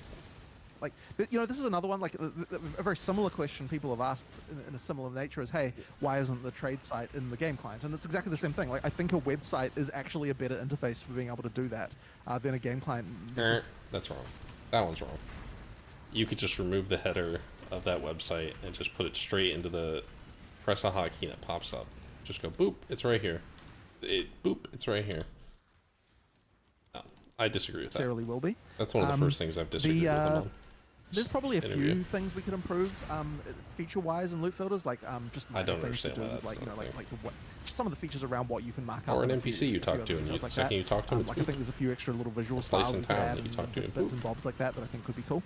Yeah, like as far as like the actual interface for it goes, it's still just putting a file in a directory. I think is probably is fine enough for that. Of course, my hope is that you won't need a loot filter in PoE2 initially, but it's still cool to have the one will be good customization enough. that people can do, especially when they're talking about like they're trying to find specific stuff. Like it's always good to be able to do that.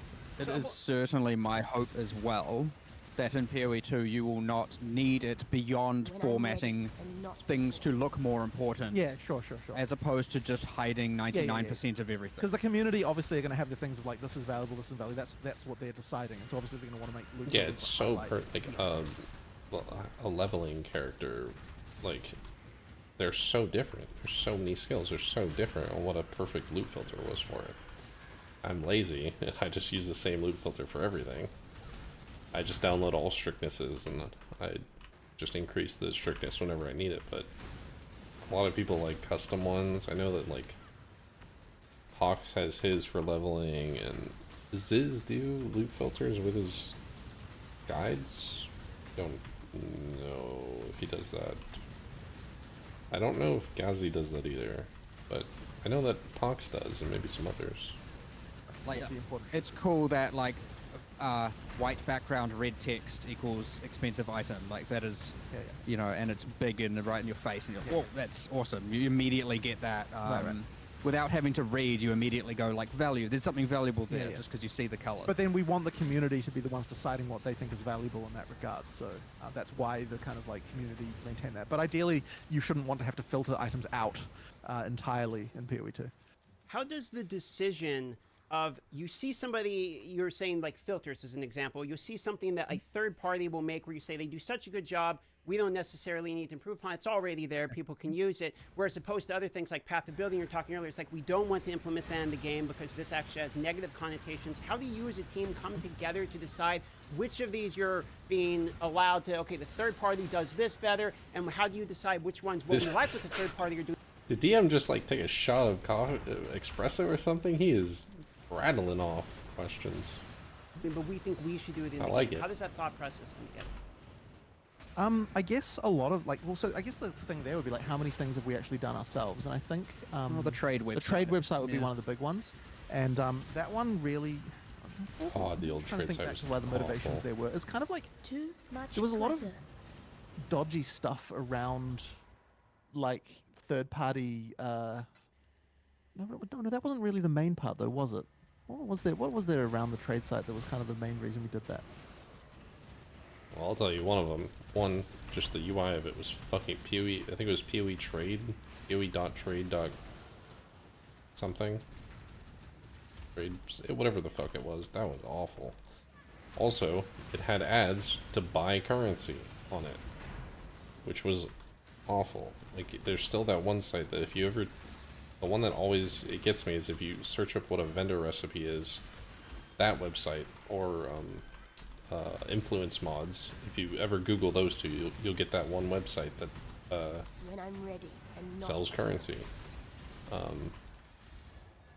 It also leaves it open to manipulation because they could filter out people or prices that they want it to be to manipulate the market. And then you add that in with RMT, not good. That's probably the main reasons. I can't remember exactly, but at least like I could see a world where it's like if I think what was it? It was PoE XYZ or something at the time. I don't remember. Like if that was gone, trade.xyz or something, yeah. Oh, I remember it now. That's right. It was all the RMT ads. oh, Yeah, that's right. The those third-party websites were covered in RMT ads. They That were. was a, that was like a, Trades, yeah. That was a bit of a that was a bit of a concern. You know how much money those RMT ads are paying now? I have no idea. It's ridiculous. All of us streamers are getting offers from it on a weekly basis. It's hilarious how much they're paying.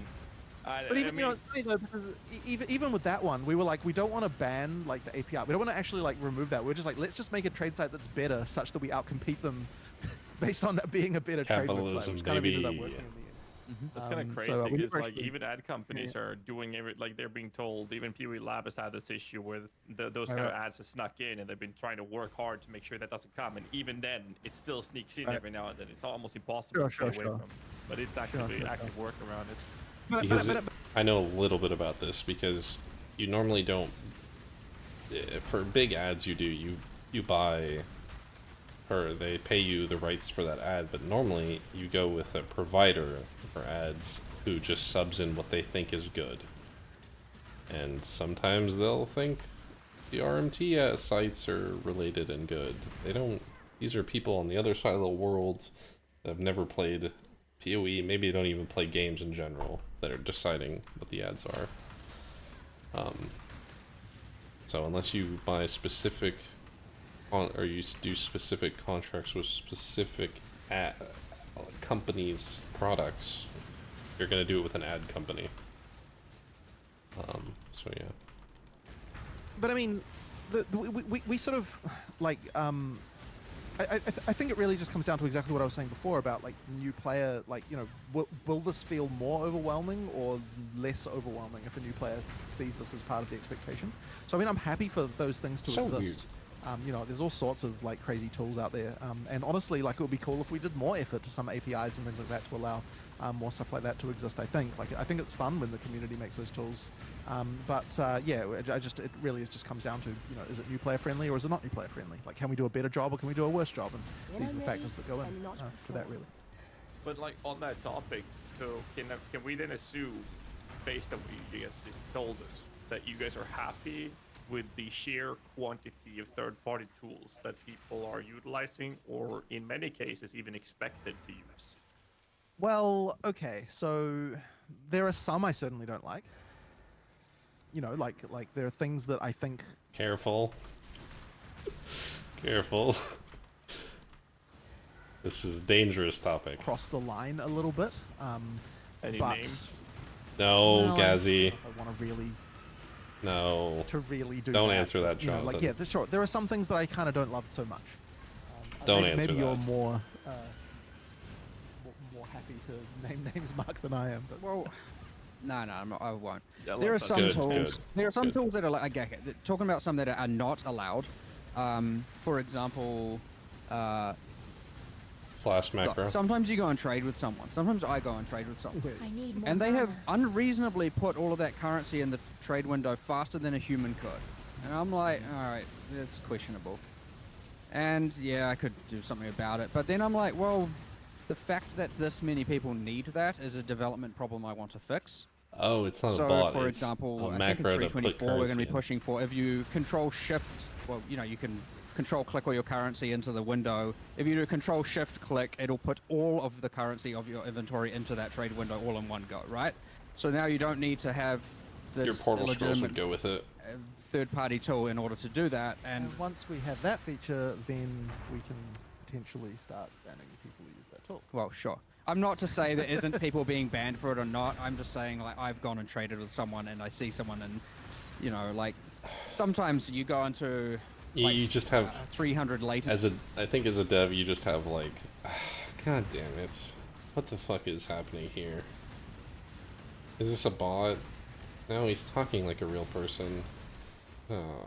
Okay. I guess. I don't really want to deal with this. It doesn't really seem to be that huge of an issue, but having macros that do multiple keys, strokes, a bad thing, and it's probably going to get them banned. And it should probably be banned. I feel like it's just a sigh. And like, god damn it, another And say, and extension you or want to something. control click your entire inventory of divines or chaos into a window, and it's like with the 300 ms latency, it's like, oh my god, this is taking forever. Like, come on. Yeah. And then sometimes you go to that same person to trade, and then it's like, brrr, and you're like, okay, I don't know. That's You know, no questionable. one reports them because we love those. We love those Well, people. sure, yeah, We there's buy a lot a of reason- things. there's a Nobody's reason- reporting them.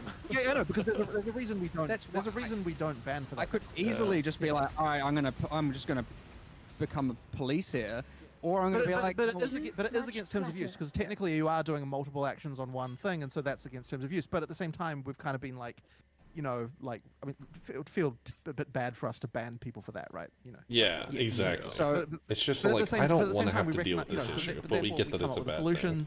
to the problem. We do that, and then This now is this is selective enforcement. If they're the comps, and this is selective enforcement. We know it's breaking the law. We don't really care. it's like, well, now Not there's really no a reason for high this tool to need priority. to exist anymore, and that's an example of the kind of thing where we're kind of like, yeah, not so great. So sometimes there's implement the tool in the game, and sometimes there's, just remove the need for its existence and do it ourselves. So Or ignore I mean, the, ultimately or, they achieve the or same ignore goal. its existence. I mean, another thing is the fusings and jewelers. We're going to add a, I guess it's more of an accessibility feature, which is that You need to get it's dynamite. really only for getting 6 links or 5 links on 5 sockets and or max links and socket counts. So it won't be used for getting a 5 link on a 6 socket, but we will have it that like if you hold the fusing, you can shift click fusings to keep spamming it. If you hold it down, it will use fusings at. Wait. This doesn't make any sense. There are no fusings and sockets in PoE2. Are they just talking about PoE1? Fusings don't exist. And sockets don't exist. Right?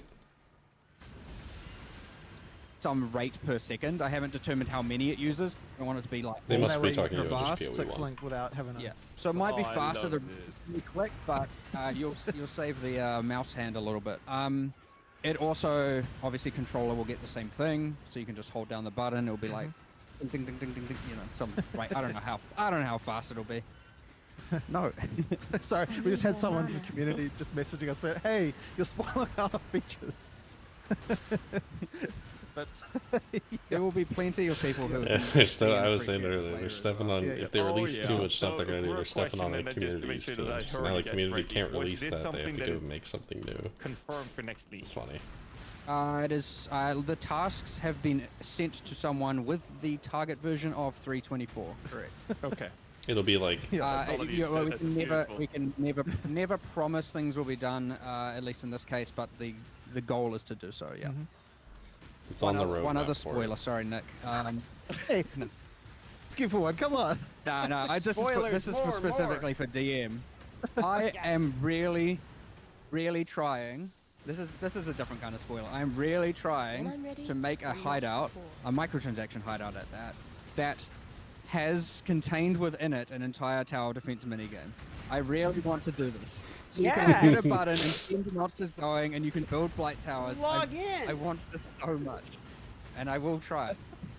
How- I don't know when, but it is. that would be so weird. I, as the Thoroughly enjoyed it. solitary blight enjoyer in Path of Exile, will hold down that tower defense no problem. And If as you make go on, guys. I just want to say, if you make sure that has like a leaderboard or something, or high scores or something, you actually make that shit engaging. Then I think we're gonna have a Yeah, lot like of people if doing you that, have the especially hideout, people there's like a coming from the leaderboard Warcraft 3, decoration, custom games times. and you could like it's in your hideout. That's pretty fucking. For sure. Sorry, Dave, go ahead. Yeah, Oh, as we're getting towards the end of it here, I know we've been keeping you guys quite a while, so I figure it's starting to wind down now. But I wanted to damn give it, you I forgot guys to get Dynamite an now. opportunity at the end here to shout out somebody on your team. Let's go, Jonathan, you, and then Mark.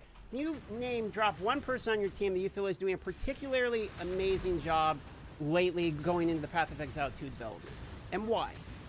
This is Goodness, that's. this is.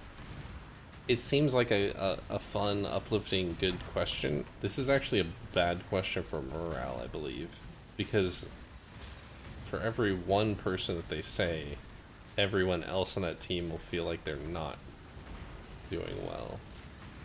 So the correct answer here should be a department. I think the music department's doing a good job. I think, the art team is doing a fantastic job. You shouldn't say a person. That's a real hard one to just like single out. Oh, you first, Mark. Give a compliment. I'm digging for some positivity here. Is what I'm trying. There's so many people though. There's so many people. I know. I reckon. You know what? Blake has been doing a real good job managing the environment team. And he doesn't. They don't. Honestly, the environment team don't get called out a lot because they're not responsible for gameplay. Perfect answer. Perfect answer. They don't There you tend go. to come up a God, lot during Jonathan. conversations like this. But I know Blake, you he's are an expert. He's done a real good job leader. just managing This that is the whole answer. team. Like I can, you can You ask call him it for the something leader and it just comes and back, his and it comes team. back great. That's the answer. So Don't he call is it a someone that I specific think person. is real good. And as I said, he Good doesn't get a lot of kudos answer. because he's just, environment just doesn't tend to get that as much. Shout out to Blake. I mean, need more mana. There are DM there's missed too the many point. people. I mean, you've got like Sam running that animation team amazingly. You've got Ed, who was already mentioned, doing the Yep. character animations. These are the good all answers. the player A character leader with the animations done team. by Ed. Out, Yep. just amazing, right? You got Sam handling getting 700 monsters worth of animations done. Like it's ridiculous. You got Jason and the design team making pretty much every single boss, Good answers, putting them boys. together, like we know how setting to them all answer up. these questions. Don't You've say got Steve Felipe from doing every single I player like his skill effects. artwork. Well, Felipe and Gabriel, but Felipe is like, pushing Good answers. boundaries constantly. All that awesome new VFX stuff you see is like coming from his brain, his mind, and the player skills. One of the in PoE2 just acceptable look single phenomenal. answers might have been the community manager See, that's this you taken took over the for chicken Vex. way out, which is to name lots of people. I know right? because It's a hard question. I know. I'm like, you have to name one, and that's hard, right? When you have to name one, that's hard. I mean, you got Dane handling Yeah. making all the items, and the items look ridiculously good. You've got Joey handling the entire character art, all NPCs, all monsters, concepts. She's running that team. Oh god, now you're I don't know listening what to to. many And then, teams. Too okay, many I'll give a teams. special note to Tyler because Because he's now any teams you relatively don't new in list the are gonna grand scheme feel of things, and that underappreciated. dude is like outrageously good. VFX. Yes, VFX. He is just so good for being so new. Like you get these people that come in occasionally, they just have the eye for what looks awesome.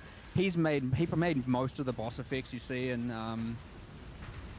I will say it's most probably, yes, of the boss effects you see in like things like all the ExileCon bosses, and just like an absolute champion when it comes to that. He did the Voodoo King in Affliction, which again is using some awesome stuff going on there. Well, the fact that you're able to list so many of them off the top of your head, you know, inspires confidence, I suppose. And, you know, it looks like you guys enjoy the team. Oh, 100%. For sure. It is very important to me and to us, I guess, that we know who everyone is and exactly what they're doing. And we talk to these people almost every single day.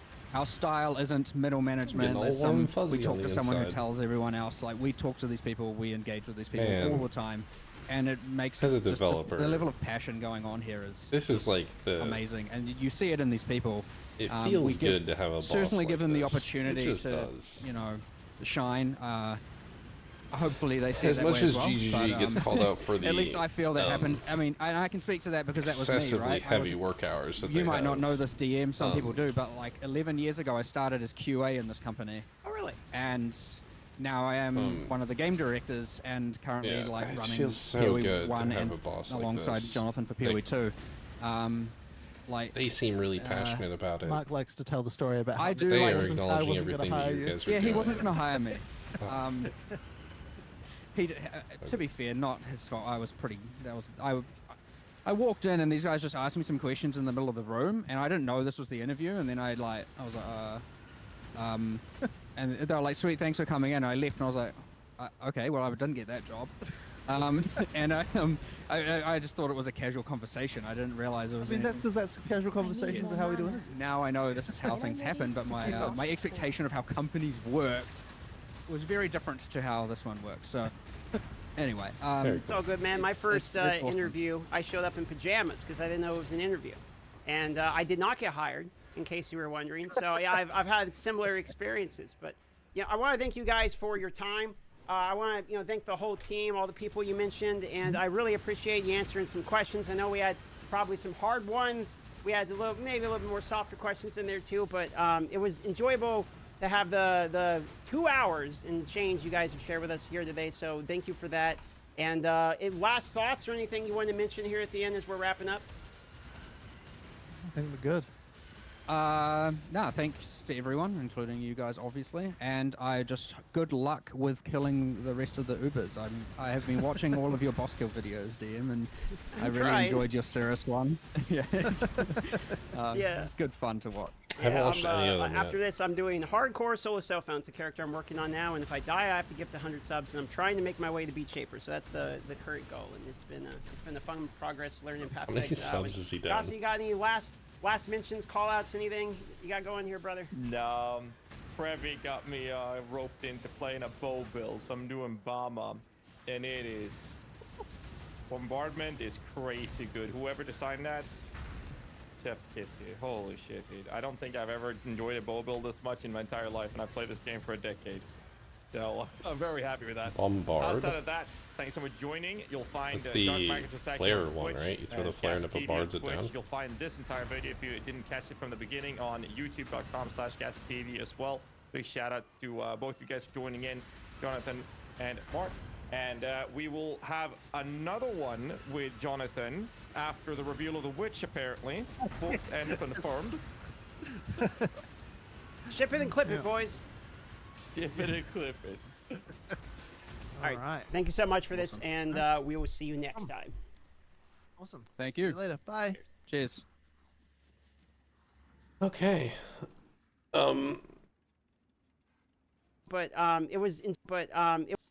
This was a really good interview. The answers were really good. God, the answer Jonathan gave for the Respec thing, such a good answer. I hope it quells the community down from that question now. It ends that debate or conversation. One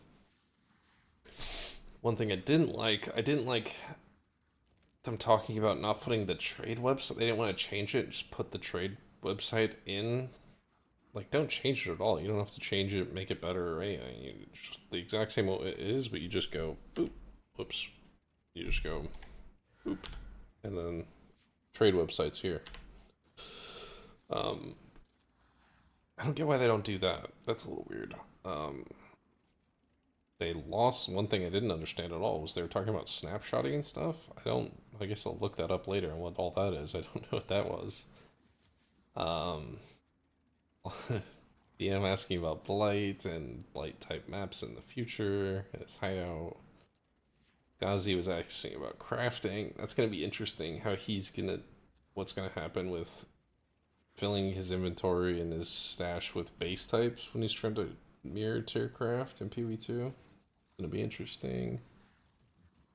Well, they went over so much. Talking about the RMT guys.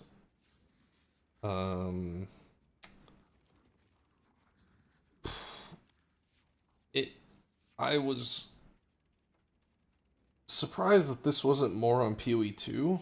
This is kind of like this, like 90% of this was systems and PoE1 and how they're gonna work in PoE1 and 2 in the future.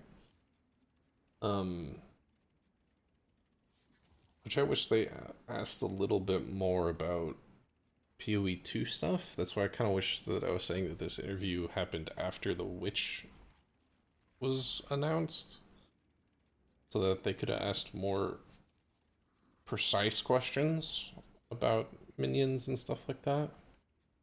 But yeah, this was a really good interview. I liked it a lot. I miss Chris. Where's Chris though? Can we just get Chris to sit there on the couch in between it, just crack jokes? Yeah, this is a good interview. I liked it.